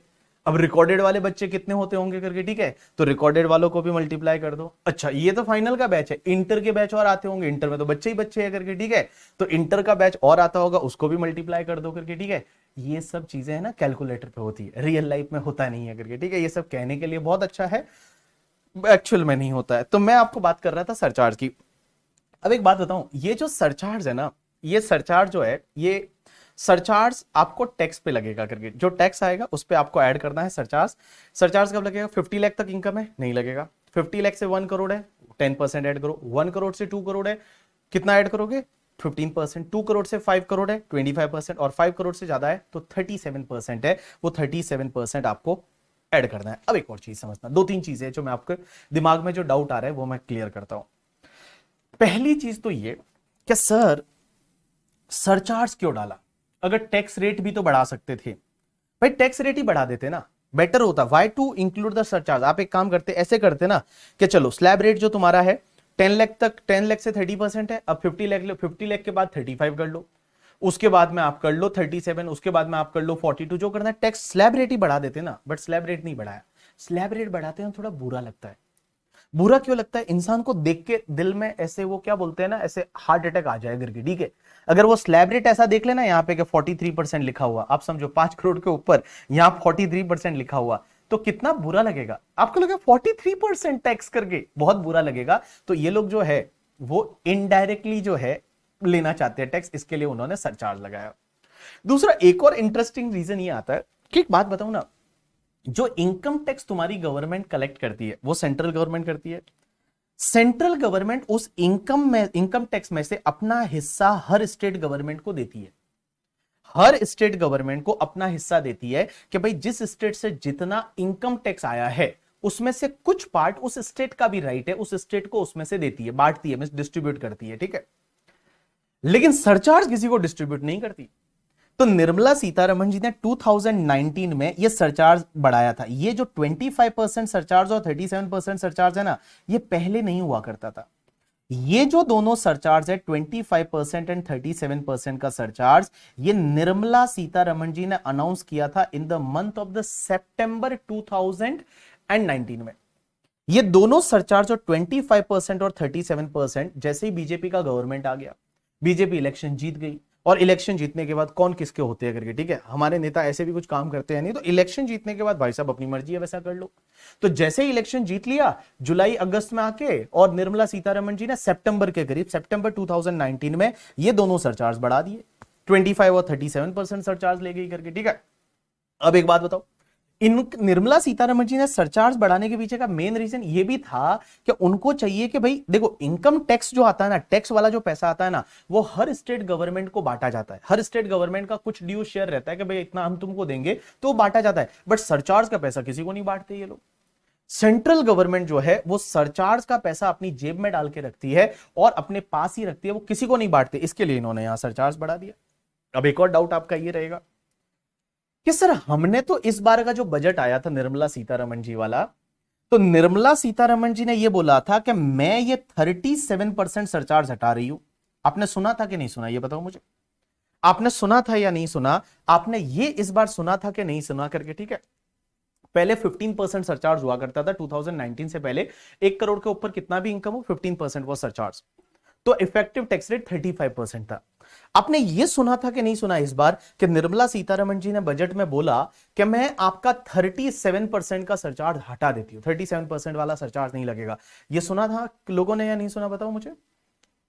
इस बार का बजट आपने देखा होगा, और बजट के बाद इंडिया में सब लोग टैक्स कंसल्टेंट बन जाते हैं। हाँ, टैक्स कंसल्टेंट बन जाते हैं भाई साहब, क्या ही एडवाइजें देते हैं करके, ठीक है। बजट वाले दिन तो गजब लेवल की एडवाइस लोग देते हैं। तो ये सुना था ना कि 37% का सरचार्ज नहीं लगेगा। हाँ, जितने भी लोग हैं वो बोल रहे हैं करके, ठीक है। शीनम बोल रही है, राधा बोल रही है, हर्ष बोल रहा है, संदेश बोल रहा है, सब लोग बोल रहे हैं कि यस सर हमने ऐसा बजट में तो सुना था, लेकिन आप तो बता रहे हो 37% का सरचार्ज लगेगा। लगेगा, लेकिन मैं थोड़े दिनों बाद आपको पढ़ाऊंगा, थोड़े दिनों बाद आपको मैं बताऊंगा कि अगर कोई एसएससी 115 बीएससी ले लेता है, 115 BSc section new taxation regime, अगर आप 115 बीएससी ले लेते हो तो बेटा ये 37 का सरचार्ज नहीं लगेगा। अगर 115 बीएससी लेते हो तो 37% का सरचार्ज नहीं लगेगा, अदरवाइज 37% वाला सरचार्ज लगेगा। अदरवाइज आपको 37% वाला सरचार्ज है वो लगेगा। बट अगर आप 115 बीएससी ले लेते हो, जो आपका ऑल्टरनेटिव टैक्सेशन रिजिम है, मैं आपको थोड़े टाइम के बाद में पढ़ाऊंगा, आज से कम 1 महीने के बाद में, क्योंकि हम पहले पीजीबीपी वगैरह पढ़ेंगे, उसके बाद मैं ऑल्टरनेटिव टैक्सेशन रिजिम में बताऊंगा, क्योंकि उसमें कुछ बेनिफिट्स नहीं मिलते हैं। तो 115 बीएससी अगर आप लेते हो तो आपको 37% का सरचार्ज नहीं लगेगा, अदरवाइज आपको 37% का सरचार्ज लगेगा। तो अब क्या 37% का सरचार्ज है? Answer is yes. अभी आपके लिए 37% का सरचार्ज है। जब हम जनरल टैक्स रेट डिस्कस कर रहे हैं तो आपको 37% का सरचार्ज है करके। चलिए अब एक बात समझिए, पहले आप टैक्स निकालिए, उसमें सरचार्ज ऐड कर दीजिए, उसके बाद ऑलवेज आपको health and education cess add करना है @4%। किसमें? टैक्स प्लस सरचार्ज, उसमें ऐड करना है health and education cess 4%। Always, always का मतलब हर बार आपको ये ऐड करना ही करना है। ऑलवेज 4% की रेट से आपका हेल्थ एंड एजुकेशन सेस रहेगा। अब आप मुझे बोलोगे health and education cess sir क्यों लिया जाता है? देखो, हेल्थ एंड एजुकेशन सेस है ना, सेस कभी भी क्यों लिया जाता है? जिसका यूज स्पेसिफिक होता है। जैसे इनकम टैक्स क्या है ना, वो कहीं भी यूज कर सकते हैं, वो मिलिट्री में यूज कर सकते हैं, एजुकेशन में यूज कर सकते हैं, हेल्थ सेक्टर में यूज कर सकते हैं, इंफ्रास्ट्रक्चर में यूज कर सकते हैं। लेकिन हेल्थ एंड एजुकेशन सेस के टूवर्ड जो 4% लिया जा रहा है, उसका यूज जो है ना, वो आपको सिर्फ एंड सिर्फ हेल्थ के लिए एंड एजुकेशन के लिए ही यूज करना पड़ेगा। मींस गवर्नमेंट उस पैसे को किसी और चीज के लिए यूज नहीं कर सकती। आज से 10 साल पहले एक किसान कल्याण सेस और हुआ करता था, कृषि कल्याण सेस एंड ऑल, तो उसका यूज उसी स्पेसिफिक मोटिव के लिए किया जाता है। तो कोई पर्टिकुलर मोटिव के लिए अगर उनको टैक्स लेना है तो वो लोग सेस लेते हैं, और वो सेस का जो यूज है वो सिर्फ एंड सिर्फ आप क्या करोगे, उस पर्पस के लिए ही यूज करोगे। तो यहां पे हेल्थ एंड एजुकेशन सेस है वो आपका 4% ऑलवेज लिया जाएगा। तो चलिए एक बार के लिए फटाफट जितना पढ़ा उसको एक बार रिवाइज करते हैं, बुक वगैरह में आपको देखने की जरूरत नहीं है। इधर देखिए सब लोग, सबसे पहली चीज मैंने आपको बताया tax rate, general tax rate पढ़ रहे हैं, नॉर्मल टैक्स रेट पढ़ रहे हैं, individual, HUF, AOP, BOI, artificial juridical person up to 2,50,000 dash पे dash 250 to 5 lakh 5%, 5 lakh to 10 lakh 20%, more than 10 lakh 30%। Senior citizen, resident individual age 60 years और more in previous year up to 3 lakh dash पे dash 3 lakh to 5 lakh 5%, 5 lakh to 10 lakh 5 lakh to 10 lakh 20%, more than 10 lakh 30%. Super senior citizen, resident individual, age 80 years or more in previous year, up to 5 lakh dash पे dash 5 lakh to 10 lakh 20%, more than 10 lakh 30%. Surcharge लगेगा? Answer is yes लगेगा। लेकिन एक चीज समझना, surcharge अगर आपकी net taxable income, total income 50 lakh तक है तो सरचार्ज नहीं लगेगा। मींस आप और मेरे को खुश हो रहा है, हमको नहीं लगेगा सरचार्ज। 50 लाख से लेके 1 करोड़ है तो 10% सरचार्ज लगेगा। 1 करोड़ से भी ज्यादा है, अप टू आपका 2 करोड़ है तो 15% सरचार्ज लगेगा। 2 करोड़ से 5 करोड़ है तो 25% सरचार्ज लगेगा, और 5 करोड़ से ज्यादा है तो 37% सरचार्ज लगेगा। हेल्थ एंड एजुकेशन से आपको 4% ऐड करना है। अब एक बात बताओ, इधर देखो, मेरी तरफ देखो, मेरी तरफ देखो, मेरी तरफ देखो, मेरी तरफ देखो, मेरी तरफ देखो आप लोग, मैं बोल रहा हूं सरचार्ज कितना लगेगा। नेट टैक्सेबल इनकम 50 से 1 करोड़ है तो 10%, 15%, 25%, 37%। ये जो दोनों सरचार्ज है ना, 25% एंड 37%, ये निर्मला सीतारमण जी ने लाए थे अप्रोक्स सितंबर 2019 में। अब जैसे ही ये सरचार्ज आए ना, ये वाले दोनों ये सरचार्ज आए ना, उसके बाद शेयर मार्केट गिर गया। ये जैसे ही ये दोनों सरचार्ज आए 25% और 37% वाला, शेयर मार्केट डिप हो गया था, गिर गया था। मैं आपको अगर चाहिए तो मेरे पास अगर सेंसेक्स के बारे में अगर हो यहां पे तो मैं आपको इंडेक्स बताता हूं कि सेंसेक्स जो है अभी तो एकदम फायर है करके, ठीक है सेंसेक्स। बट अगर मैं बात करूं 2019 की, तो 2019 की अगर मैं बात करूं तो ये तो 2020 कोविड वाला डिप था, उसके पहले ये वाला डिप 2019 के आसपास सितंबर में एक डिप आया था। ये देखो जून में 40,000 चला गया था शेयर मार्केट, जुलाई में 40,000 था, यहां पे मैं देख रहा हूं ये जुलाई, देखो ये जुलाई में 40,000 था शेयर मार्केट। 5 जुलाई को ये 40,000 के करीब शेयर मार्केट था, 5 जुलाई 2000, ये आपका ये यहां 40,000 था। मई में अच्छा था, ये जून में अच्छा था, ये देखो जून में अच्छा था। बट उसके बाद में आपने देखा 40,000 से एक थोड़ा यहां पे थोड़ा ब्रेकडाउन आता है और शेयर मार्केट नीचे गिर जाता है।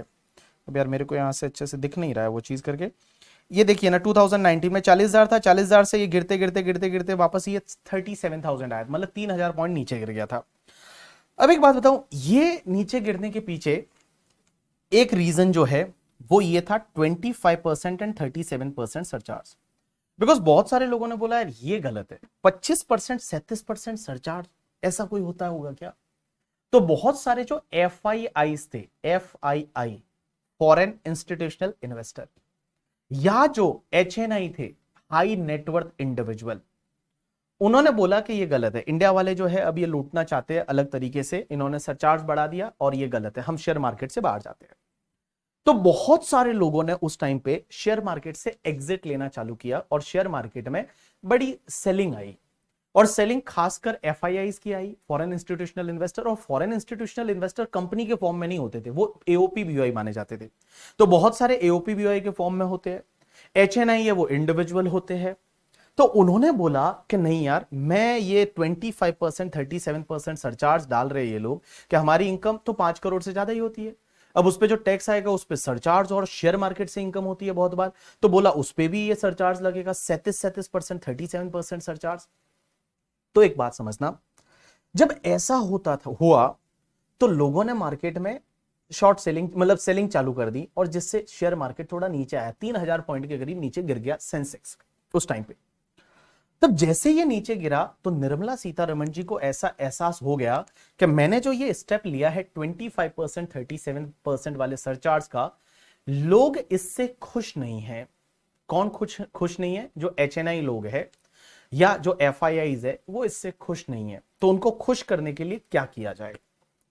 तो उनको खुश करने के लिए निर्मला सीतारमण जी ने उसी टाइम एक अमेंडमेंट किया, और अमेंडमेंट किया कि तुम रुको, थोड़ा रुको, थांबा करके, ठीक है, रुको थोड़ा।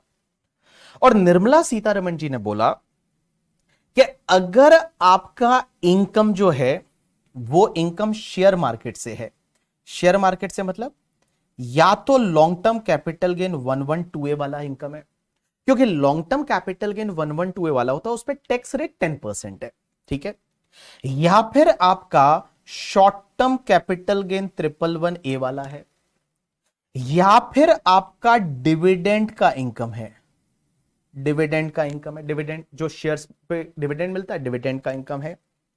और चौथा इन्होंने लास्ट ईयर अमेंडमेंट किया और बोला कि अगर आपका कोई भी लॉन्ग टर्म कैपिटल गेन है 112 वाला, ये 4 इनकम ऐसी है जिसको मैं थोड़ी देर के लिए बोलूंगा स्पेशल इनकम, और ये 4 इनकम कितनी भी हो, कितना भी हो करके, ठीक है, इन पे जो टैक्स आएगा ना, उस टैक्स पे आपका मैक्सिमम सरचार्ज है वो 15% रहेगा, उससे ज्यादा नहीं रहेगा।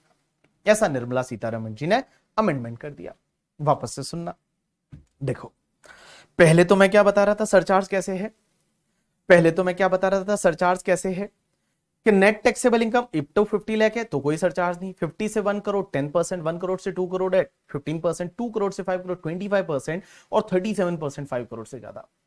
लेकिन निर्मला सीतारमण जी ने एक अमेंडमेंट किया। यह अमेंडमेंट इसलिए किया कि उस शेयर मार्केट में थोड़ी नाराजगी थी, HNI है उसमें नाराजगी थी, FII है उनको नाराजगी थी।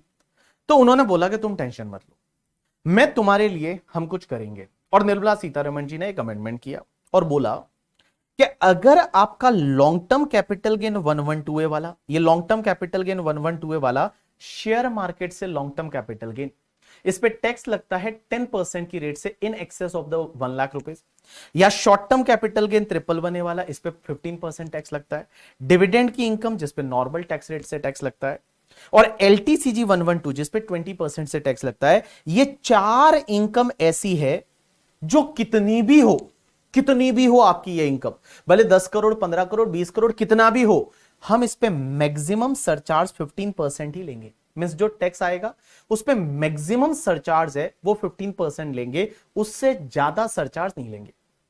मींस मैक्सिमम सरचार्ज जो है वो मैक्सिमम सरचार्ज हम 15% ही लेंगे, उससे ज्यादा नहीं लेंगे। Maximum surcharge is 15%। चलो, अब आपका सबका ध्यान इधर होना चाहिए, और जो मैं अभी समझाने वाला हूं इसमें बहुत सारे बच्चों को दिक्कत आती है। आप एक बार में समझ लेना, एक बार में समझने की ट्राई कर लेना। आप अपनी बुक को बंद कर दीजिए, एक खजूर वो मोबाइल में देख रहा है करके, ठीक है, इधर देख ले यार, वो मोबाइल में देख रहा है अभी करके, ठीक है, वो उसका मैसेज करना रिप्लाई वो कर लेगी, डोंट वरी अबाउट दैट, ठीक है, वो उसका देख लेगी, बेटा तू अपना देख ले, ठीक है, इधर देख ले भाई। हाँ, आप जो बैठे हो ना सब मुझे दिखते हो, पता है तुमको, तुमको ये लगता होगा कि हम जो बैठे हैं हम नहीं दिखते होंगे सर को, हमने एक खुफिया कैमरा लगा रखा है करके, ठीक है, तो हमको सब पता चलता है कौन बच्चा नहा के बैठा है, कौन कैसे बैठा है, कौन क्या खा रहा है करके, ठीक है, कौन ऐसे सोते सोते देख रहा है, कौन बुक देख रहा है, सब हमको पता चलता है, ठीक है। तो कुछ भी ऐसा ना करे जिससे कि थोड़ा आपको शर्मिंदा होना पड़े, तो इधर देख लो आप, ठीक है। चलिए इधर देखिए सब लोग, अब इधर देखिए, आपका ध्यान इधर होना चाहिए, ठीक है, इधर इधर इधर इधर, हाँ चलो, हाँ, ये बोलता है उठी नहीं है मेरी वाली तो करके, ठीक है, कौन से तेरी वाली रे, हाँ बेटा चली जाएगी, ध्यान रखना करके, ठीक है, होने वाला है तुम्हारा ब्रेकअप पक्का वाला 101%, तुम्हारी कुंडली में लिखी हुई नहीं है। ये बोलता है हम फाइनल के बच्चे हैं, हमको बच्चा मत समझो। अरे तो बच्चे तो तुम ही तो बोल रहे हो हम फाइनल के बच्चे हैं, ठीक है। ये बोलता है बताओ मैंने क्या कपड़े पहन रखे हैं करके, ठीक है, प्राइवेसी नेम की भी चीज होनी चाहिए करके, ठीक है, तुम्हारी प्राइवेसी क्या है हमको पता है, हमको मत बताओ करके, ठीक है, हमको मत सिखाओ, डोंट टीच योर टीचर। इधर देख ले, चलो अब मैं आपको जो समझाने वाला हूं दैट इज द, इधर देखो, एक ध्यान देना, क्योंकि ये वाला कॉन्सेप्ट है ना बहुत सारे बच्चों को नहीं समझता है, मतलब बहुत सारे बच्चों ने कंफ्यूज हो, बोलो क्या हुआ क्या हुआ, तो वैसा नहीं हो तुम्हारे साथ। तो इधर देख लो, मैं यहां पे एक एग्जांपल ले रहा हूं, इस एग्जांपल से अपन समझेंगे, ठीक है। चलिए सबसे पहले मैं यहां पे ले रहा हूं कि आपकी स्पेशल इनकम कितनी है। स्पेशल इनकम कौन सी वाली, या तो 112 वाला long term capital gain, 112A वाला, 111A वाला, या डिविडेंड। ये जो 4 इनकम है इसको मैं स्पेशल इनकम बोलूंगा। उसके बाद अदर इनकम कितनी है, अदर इनकम कितनी है। उसके बाद यहां लिख रहा हूं मैं टोटल इनकम कितनी है, टोटल इनकम कितनी है। और लास्ट में मैं ले रहा हूं कि percentage of surcharge on special income जो रहेगा, स्पेशल इनकम का जो टैक्स रहेगा उस पे कितना सरचार्ज आएगा, और percentage of surcharge on other income. तो देखो मैंने कुछ कॉलम बनाए हैं, आपको कहीं नहीं देखना, सिर्फ आपको इधर ध्यान देना है। स्पेशल इनकम कितनी है, अदर इनकम कितनी है, तो टोटल इनकम कितनी हुई, and percentage of surcharge on special income and percentage of surcharge on other income. Other income मतलब आपकी बैलेंस इनकम। तो इधर सबका ध्यान होना चाहिए भैया। ये अगर मान लो आप मतलब ध्यान नहीं दिया करके, ठीक है, तो ये रह जाएगा कॉन्सेप्ट, और ये एग्जाम में आएगा एमसीक्यू में, ठीक है, ये एग्जाम में आएगा एमसीक्यू में। एक एमसीक्यू देंगे, उसमें कुछ इनकम देंगे, बोलेंगे टैक्स निकालो, और टैक्स निकालने के लिए सरचार्ज याद होना चाहिए। तो चलिए इधर ध्यान दीजिए सब लोग। सबसे पहले मान लो मेरी स्पेशल इनकम मींस ये 112, 112A, 111A डिविडेंड, ये वाली, ये जो मेरी इनकम है वो 20 लाख है, 20 लाख है, और मेरी अदर इनकम भी 20 लाख ही है। तो मेरी टोटल इनकम कितनी हो गई, 40 लाख हो गई। भाई मेरी ये income 20 lakh special, other income भी 20 लाख, टोटल 40 लाख होगी। आप मुझे बताओ क्या सरचार्ज लगेगा, क्या सरचार्ज तो नहीं लगता ना। सरचार्ज के लिए आपको देखना पड़ता है ये टोटल इनकम, जो टोटल इनकम होती है, टोटल इनकम, ये टोटल इनकम अगर 50 लाख तक है तो आपको कोई सरचार्ज नहीं लगेगा, तो ये तो 50 लाख तक ही है, इसमें कोई भी सरचार्ज नहीं लगेगा। तो यहां पे आपका कोई भी सरचार्ज है वो नहीं लगेगा, कोई भी सरचार्ज नहीं लगेगा। लेकिन एक बात समझना, अगर आपकी स्पेशल इनकम है वो 45 लाख है और अदर इनकम भी 45 लाख ही है, तो टोटल हो गया आपका 90 लाख। एक बाबू एक बात बता, जब टोटल इनकम जो है वो 90 लाख है तो टैक्स तो आएगा, बट सरचार्ज कितना लगेगा। तो सरचार्ज में मैंने क्या बोला कि टोटल इनकम जो नेट टैक्सेबल इनकम है वो 50 लाख से ज्यादा है और अप टू 1 करोड़ है, तो आपको 10% की रेट से सरचार्ज लेना है। जो टैक्स आएगा उस पर 10% की रेट से सरचार्ज लगेगा, तो 10 तो लगेगा ही ना, उसमें क्या दिक्कत है। तो यहां पे आपका 10% की रेट से सरचार्ज, और ये जो अदर इनकम पे टैक्स रहेगा उस पर भी 10% की रेट से सरचार्ज। भाई जो आपकी स्पेशल रेट्स की इनकम है इस पे जो टैक्स आएगा उस पे भी 10% की रेट से सरचार्ज, अदर इनकम पे जो टैक्स आएगा उस पे भी 10% की रेट से सरचार्ज, बिकॉज आपकी टोटल इनकम है वो 50 लाख से ज्यादा है बट अप टू 1 करोड़ है, कोई दिक्कत नहीं यहां पे। अब एक और चीज समझना, मान लो आपका स्पेशल रेट का इनकम है, स्पेशल वाला इनकम है वो 75 लाख है और ये तुम्हारा 85 लाख है, तो टोटल कितना हुआ 75 plus 85, it's comes to the 160, 1 crore 60 lakh. अब एक बात बताओ, जो 1 करोड़ 60 हुआ तो मेरे को एक बात बताओ यहां कितना सरचार्ज रहेगा। तो यहां सरचार्ज 1 करोड़ 60 लाख है, मींस 1 करोड़ से ज्यादा है, अप टू 2 करोड़ है, तो अब तक तो कोई देखना ही नहीं, तब तक तो 15% सरचार्ज रहेगा, तो 15% लगा लो। तो जो भी टैक्स आएगा उस टैक्स पे आपका जो सरचार्ज है यहां पे 15% और यहां पे भी 15%, मींस जो स्पेशल रेट्स की इनकम होगी उस पे भी 15%, जो नॉर्मल रेट की इनकम रहेगी उस पे भी 15% सरचार्ज ले लो। देखो 2 करोड़ तक आपका इनकम है तब तक कोई दिक्कत ही नहीं है, 2 करोड़ तक आपका इनकम है तब तक कोई दिक्कत ही नहीं है क्योंकि ठीक है, यहां पे कोई दिक्कत नहीं है। अब एक बात समझना, अब मैं थोड़ा इंटरेस्टिंग वाला पॉइंट लूंगा, आपका ध्यान इधर होना चाहिए। मान लो ये जो स्पेशल वाली इनकम है वो स्पेशल वाली इनकम है वो 1 करोड़ 50 लाख है, 1 करोड़ 50 लाख है, 1 करोड़ 50 लाख स्पेशल वाली इनकम, और अदर इनकम जो है वो 2 करोड़ 30 लाख है, 2 करोड़ 30 लाख है। तो एक बात बताओ 150 प्लस 230 कितना हुआ, 380 हो गया, तो टोटल इनकम आपकी 3 करोड़ 80 लाख आ गई।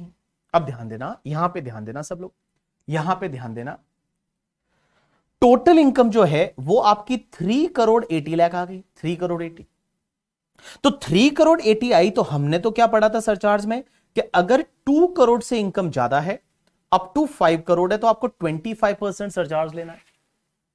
लेकिन फिर मैंने आपको क्या बताया था कि बेटा ये 4 इनकम का टैक्स जो आएगा, ये 4 इनकम कितनी भी हो ये 4 इनकम, इन पे जो टैक्स आएगा उस पे मैक्सिमम सरचार्ज 15% ही रहेगा। इन पे जो टैक्स आएगा, इस पे जो टैक्स आएगा, मैक्सिमम सरचार्ज आपका 15% ही रहेगा। तो इसका मतलब ये हुआ, एक बात बताओ, ये आपकी total income even more than 2 crore है। बट ये स्पेशल रेट वाली जो इनकम है, 4 इनकम, स्पेशल इनकम कौन सी? LTCG 112, LTCG 112A, STCG 111A and dividend. इस पे जो भी टैक्स आएगा ना, उस टैक्स पे आपका जो सरचार्ज है वो मैक्सिमम 15% ही रहेगा। तो बेटा इस पे जो मैक्सिमम सरचार्ज है वो तो स्पेशल रेट्स का इनकम, स्पेशल इनकम जो है उस पे जो टैक्स आएगा उस पे सरचार्ज 15%, इस पे 15%।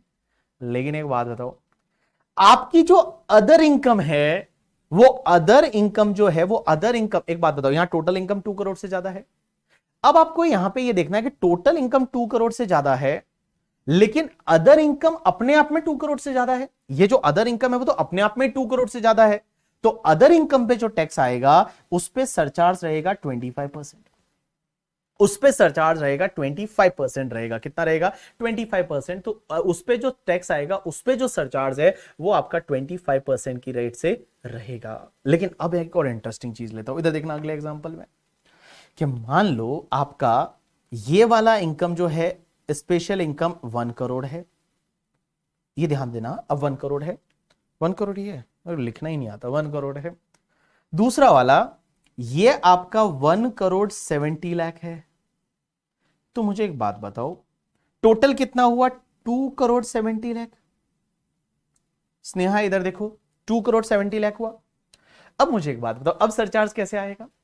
तो बेटा 2 करोड़ 70 में टोटल तो 2 करोड़ से ज्यादा है ना, total is more than 2 crore. तो टोटल 2 करोड़ से ज्यादा है तो आप बोलोगे यहां तो 25% सरचार्ज आना चाहिए। लेकिन एक बात बताओ, जो ये स्पेशल इनकम है, इस पे जो भी टैक्स आएगा उस पे मैक्सिमम सरचार्ज कितना आएगा? 15%। तो चलो मैं उस पे तो 15% ले लेता हूं। अब एक बात बताओ, एक चीज ध्यान रखना यहां पे, अब मेरे वर्ड्स पे ध्यान देना, सब लोग इधर ध्यान देना, इधर ध्यान देना, अब मेरे वर्ड्स पे ध्यान देना। यहां पे मैं बोल रहा हूं कि टोटल 2 करोड़ 70 लाख है, टोटल 2 करोड़ 70 लाख है, मींस 2 करोड़ से ज्यादा है। एक बात बताओ, ये जो टोटल इनकम 2 करोड़ से ज्यादा है, क्या ये स्पेशल इनकम की वजह से है? क्या ये स्पेशल इनकम की वजह से है या नहीं? Answer is yes. एक बात बताओ, this total income, your NTI, net taxable income, total income, total income, ये टोटल इनकम 2 करोड़ से ज्यादा है, इसमें क्या स्पेशल इनकम का हाथ है? स्पेशल इनकम की वजह से है। आंसर इज यस, बिकॉज हमारा अदर इनकम तो सिर्फ 1 करोड़ 70 था। भाई हमारा जो अदर इनकम है, वो अदर इनकम तो सिर्फ 1 करोड़ 70 था, ये 2 करोड़ को क्रॉस कर गया। इसमें रीजन ये है, ये रीजन है स्पेशल इनकम। तो लॉ मेकर्स बोलते हैं टेंशन मत लो, अगर इस स्पेशल इनकम की वजह से आपकी टोटल इनकम 2 करोड़ को क्रॉस करती है तो डोंट वरी, जो अदर इनकम पे टैक्स आएगा ना, वो अदर इनकम पे टैक्स पे सरचार्ज हम 15% ही लेंगे। अदर इनकम पे जो टैक्स आएगा उस पे हम सरचार्ज 15% की रेट से ही लेंगे।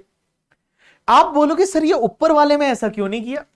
भाई एक बात बताओ, ऊपर वाले में आपकी इनकम 2 करोड़ से ज्यादा थी टोटल, बट उसमें ये 2 करोड़ से ज्यादा थी, क्या इसमें रीजन ये स्पेशल इनकम था क्या? नहीं, स्पेशल इनकम नहीं था, क्योंकि आप देखोगे आपकी other income itself was more than 2 crore. Other income जो है वो अदर इनकम जो है वो other income itself more than like आपका 2 करोड़। तो अदर इनकम अपने आप में 2 करोड़ से ज्यादा था, तो उस पर्टिकुलर केस में आपका 25% सरचार्ज आएगा on the tax on the other income करके। ठीक है, अब एक बात समझिए, कोई बोल रहा है करके कुशल रुक जा करके, अभी तुमको समझ में आएगा करके। ठीक है, अभी कोमल अभी तुमको समझ में आएगा। एक बात बताओ, मैं आपको एक सिंपल सा अभी एक और एग्जांपल लेता हूं, उसके बाद में मैं आपको सिंपल सी चीज बता, एक और एग्जांपल लेता हूं, रुक जाइए, एक और एग्जांपल लेता हूं, एक और एग्जांपल। अनु, कोमल, कुशल, एक चीज समझो, हमेशा आपको देखना तो टोटल इनकम ही है ना। हमेशा जो आपको देखना है वो देखना टोटल इनकम है। देखो वापस से बता रहा हूं, एक बार वापस से, टोटल इनकम 40 लाख है, सरचार्ज ही नहीं। टोटल इनकम 90 है, 10% ले लो सरचार्ज। टोटल इनकम 1 करोड़ 60 है, 15 ले लो। देखो यहां तक कोई दिक्कत नहीं, आपका जो 15% तक सरचार्ज है ना, यहां तक कोई भी दिक्कत नहीं है, यहां तक आपको कोई भी दिक्कत नहीं है। ये जो 15% तक सरचार्ज है वो तो लगेगा लगेगा, कोई दिक्कत नहीं। अब आपको ये देखना है 25% लगेगा या नहीं, 25% है वो लगेगा या नहीं करके, ठीक है, वो समझना है। अब एक और एग्जांपल लेता हूं, आपको इजीली समझेगा। इधर देखो, मेरी तरफ देखो, मेरी तरफ देखो। देखो स्पेशल इनकम है वो, फॉर एन एग्जांपल आपका स्पेशल इनकम है वो 80 लाख है, स्पेशल इनकम है वो 80 लाख है। अदर इनकम जो है वो मान लो आपका 2 करोड़ एंड 10 लाख है। तो टोटल कितना हुआ, 2 करोड़ 90 हो गया। अब एक बात बताओ, आपको हमेशा पहली बार देखना है ना वो टोटल इनकम को देखना है, 2 करोड़ 90। तो 2 करोड़ 90 मतलब आपका 2 करोड़ को क्रॉस कर गया, तो 2 करोड़ को क्रॉस कर गया तो यहां 25% सरचार्ज आ सकता है। अब अपन देखेंगे कि भाई 25% सरचार्ज आना चाहिए, लेकिन स्पेशल इनकम पे जो टैक्स आएगा उस पे मैक्सिमम सरचार्ज कितना लग सकता है, 15%। अब आप यहां पे कंफ्यूज मत होइए कि सर ये तो अपने आप में 1 करोड़ से कम है ना, तो यहां पे तो 10%। अरे खजूर, surcharge depends on your total income ना, total income, total income, total income. Surcharge depends on your total income ना। तो टोटल इनकम तो देखना 1 करोड़ से ज्यादा है ना, तो 15% सरचार्ज तो लगेगा ही लगेगा। अगर ये टोटल इनकम 1 करोड़ से ज्यादा है तो 15% सरचार्ज तो एनी हाउ लगेगा ही लगेगा करके, ठीक है। 25 लगेगा या नहीं वो चेक करना है आपको। स्पेशल इनकम पे 25 नहीं लगेगा, 15%। अब आप देखो अदर इनकम, क्या अदर इनकम जो है ये टोटल इनकम 2 करोड़ से ज्यादा है, क्या ये स्पेशल इनकम की वजह से? नहीं, अदर इनकम भी तो अपने आप में 2 करोड़ से ज्यादा है। तो अदर इनकम जब अपने आप में 2 करोड़ से ज्यादा है तो अदर इनकम पे जो टैक्स आएगा उस पे आपको सरचार्ज कितना लगेगा, 25%। उस पे सरचार्ज जो टैक्स पे कितना लगेगा, 25%, because other income itself is more than 2 crore ना। ऊपर वाले में क्या था, ये देखिए 2 करोड़ से ज्यादा था, स्पेशल इनकम पे कितना, 15%, but other income was not more than 2 crore. इसका ऐसे आप इसको समझ सकते हो कि ये अगर 2 करोड़ से ज्यादा है और इसमें क्या किसका हाथ है, क्या इसमें स्पेशल इनकम का हाथ है? आंसर इज यस, इसकी वजह से ये 2 करोड़ से ज्यादा था, अदरवाइज तो वो 170 ही था। तो कोई बात नहीं, इस पे आपका 15% की रेट से सरचार्ज आएगा। लेकिन यहां other income itself is more than 2 crore, तो अदर इनकम पे टैक्स पे आपका 25% की रेट से सरचार्ज आएगा। एक सिंपल सी चीज बताऊं अब आपको, जैसा जैसा मैं बोल रहा हूं वैसा आप ध्यान देना करके, ठीक है। जैसा जैसा मैं बोल रहा हूं वैसा आप ध्यान देना। देखो पहले टोटल इनकम याद रखो, total income means everything total, total total means total. Total income up to 50 lakh है ना, तो कोई सरचार्ज नहीं ऐड करना। 50 लाख से 1 करोड़ है, 10% ऐड कर दो, आपको देखना ही नहीं है स्पेशल है नॉन स्पेशल है, कुछ देखना ही नहीं है। दूसरा, अगर मान लो टोटल इनकम 1 करोड़ से ज्यादा है, अप टू 2 करोड़ है, स्पेशल नॉन स्पेशल कुछ देखना ही नहीं, 15% सरचार्ज ऐड करो।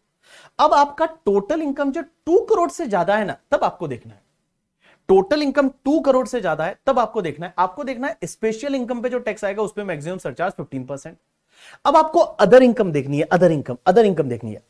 अदर इनकम क्या अपने आप में 2 करोड़ से ज्यादा है? अगर अदर इनकम अपने आप में 2 करोड़ से ज्यादा है तो उस पर 25% सरचार्ज। बट अदर इनकम जो है वो अपने आप में 2 करोड़ से ज्यादा नहीं है, तो उस पे जो टैक्स आएगा उस पे 15% की रेट से आपको सरचार्ज लेना है। एक और एग्जांपल लेता हूं, इधर ध्यान दीजिए, ध्यान दीजिए, ध्यान दीजिए, सब लोग ध्यान दीजिए, कुछ मत लिखिए, सब लिखा हुआ है, इधर ध्यान दीजिए। मान लो आपकी स्पेशल इनकम जो है, मींस वही सब, स्पेशल इनकम जो है वो है आपकी 3 crore rupees, special income 3 crore. आपकी जो नॉर्मल इनकम है करके, ठीक है, नॉर्मल इनकम मींस जो बाकी वाली इनकम है वो है आपकी 4 करोड़। टोटल इनकम हो गई 7 करोड़, 7 करोड़।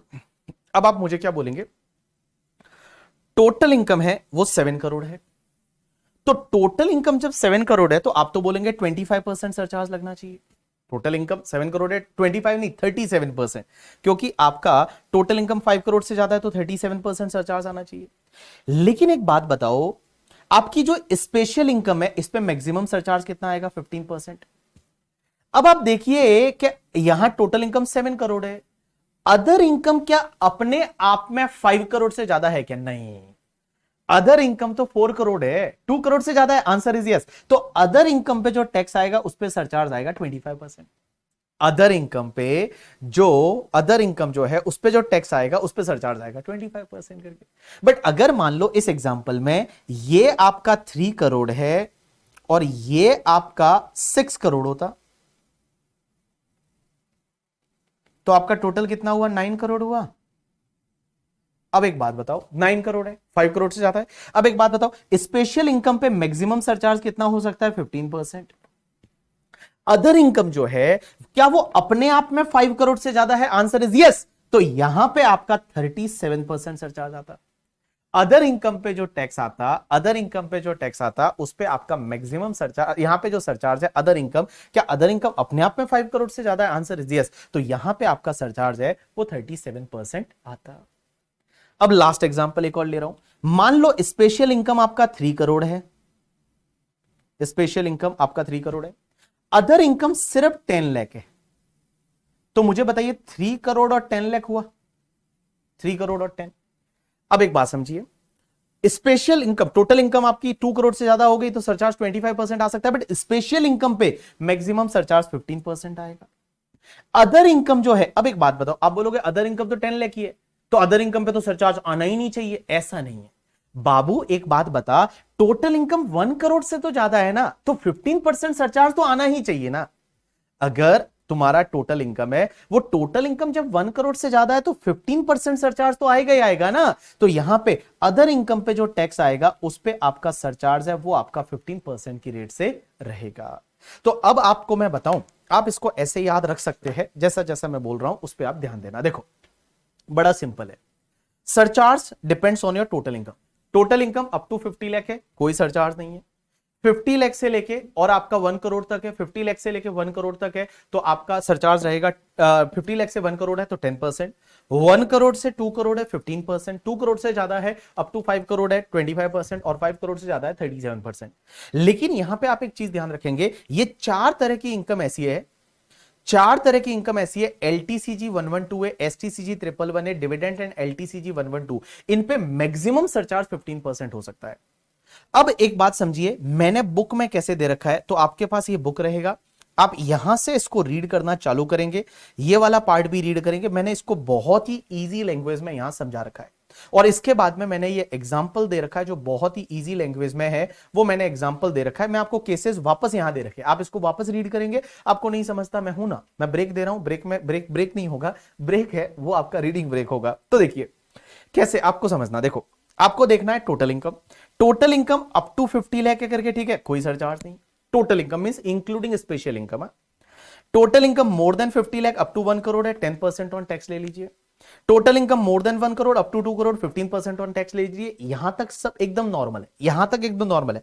पॉइंट जो है वो फोर्थ वाला है जो इंटरेस्टिंग है कि total income more then 2 crore है एंड इसमें आपकी स्पेशल इनकम भी जुड़ी हुई है, स्पेशल इनकम भी जुड़ी हुई है, टोटल इनकम 2 करोड़ को क्रॉस कर जाती है, तो स्पेशल इनकम के टैक्स पे 15% सरचार्ज लीजिए। अब आप देखिए रिमेनिंग टोटल इनकम कितना है, जो रिमेनिंग टोटल इनकम है, जो बाकी वाला टोटल इनकम है, वो बाकी वाला टोटल इनकम स्पेशल इनकम को हटा के क्या वो 2 करोड़ तक ही है। तो रिमेनिंग टोटल इनकम अगर अप टू 2 करोड़ है तो उस पर आप 15% की रेट से सरचार्ज लीजिए। बट रिमेनिंग टोटल इनकम है वो 2 करोड़ को क्रॉस कर गया, अप टू 5 करोड़ है तो उस पर 25% की रेट से सरचार्ज लीजिए। और रिमेनिंग इनकम अपने आप में 5 करोड़ को क्रॉस कर गया तो उस पर 37% की रेट से सरचार्ज लीजिए। मैं आपको दे रहा हूं 10 मिनट का ब्रेक और इस 10 मिनट में क्या करना है मैं बता दूं। 10 मिनट में एक तो आपको पेज नंबर 1 पे यहां से आप पढ़ना चालू करेंगे जहां टैक्स रेट फॉर असेसमेंट या 24-25 दे रखी है, यहां से पढ़ेंगे। ये एग्जांपल जो केसेस वाला जो मैं यहां समझा रहा था वैसे ही मैंने बना के दिया, ये पढ़ेंगे आप।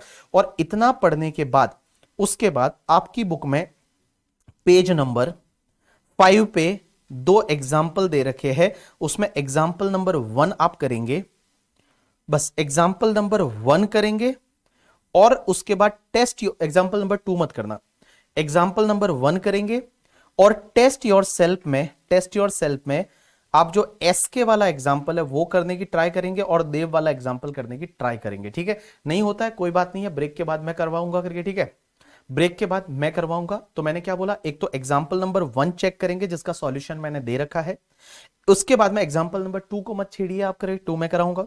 उसके बाद टेस्ट योर सेल्फ में जो 2 एग्जांपल है, एक तो तुम्हारा एसके वाला करके, ठीक है, और दूसरा तुम्हारा जो देव वाला है, ये आप ट्राई करेंगे करने की। होता है तो ठीक है, नहीं होता है तो कोई बात नहीं, मैं ब्रेक के बाद वापस आ रहा हूं, ब्रेक के बाद मिलेंगे। बट एटलीस्ट आपको ये रीड तो करना ही है। यहां तक इस टेबल को आप ढंग से रीड करिए, आपको सब चीजें समझ में आ जाएगी। तो ये टेबल तक आप रीड करिए और एग्जाम्पल नंबर 1 कर लीजिए, भले वो टेस्ट योर सेल्फ बाद में कर लेंगे, अभी चलेगा। चलिए आप 10 मिनट का ब्रेक लीजिए, 10 मिनट के बाद हम मिलते हैं अगले कॉन्सेप्ट के साथ, और ये वाला पहले कंप्लीट करेंगे। लॉ में ये कैसे लिखा है, फाइनेंस एक्ट में लिखा हुआ है, आप जाके आज एक बार फाइनेंस एक्ट देखिए। खाना नहीं खाए क्या, नहीं खाना खाने की जरूरत नहीं है बेटा करके, ठीक है। क्वेश्चन है ये खा लो करके बहुत है। चलो ब्रेक लीजिए 10 मिनट का।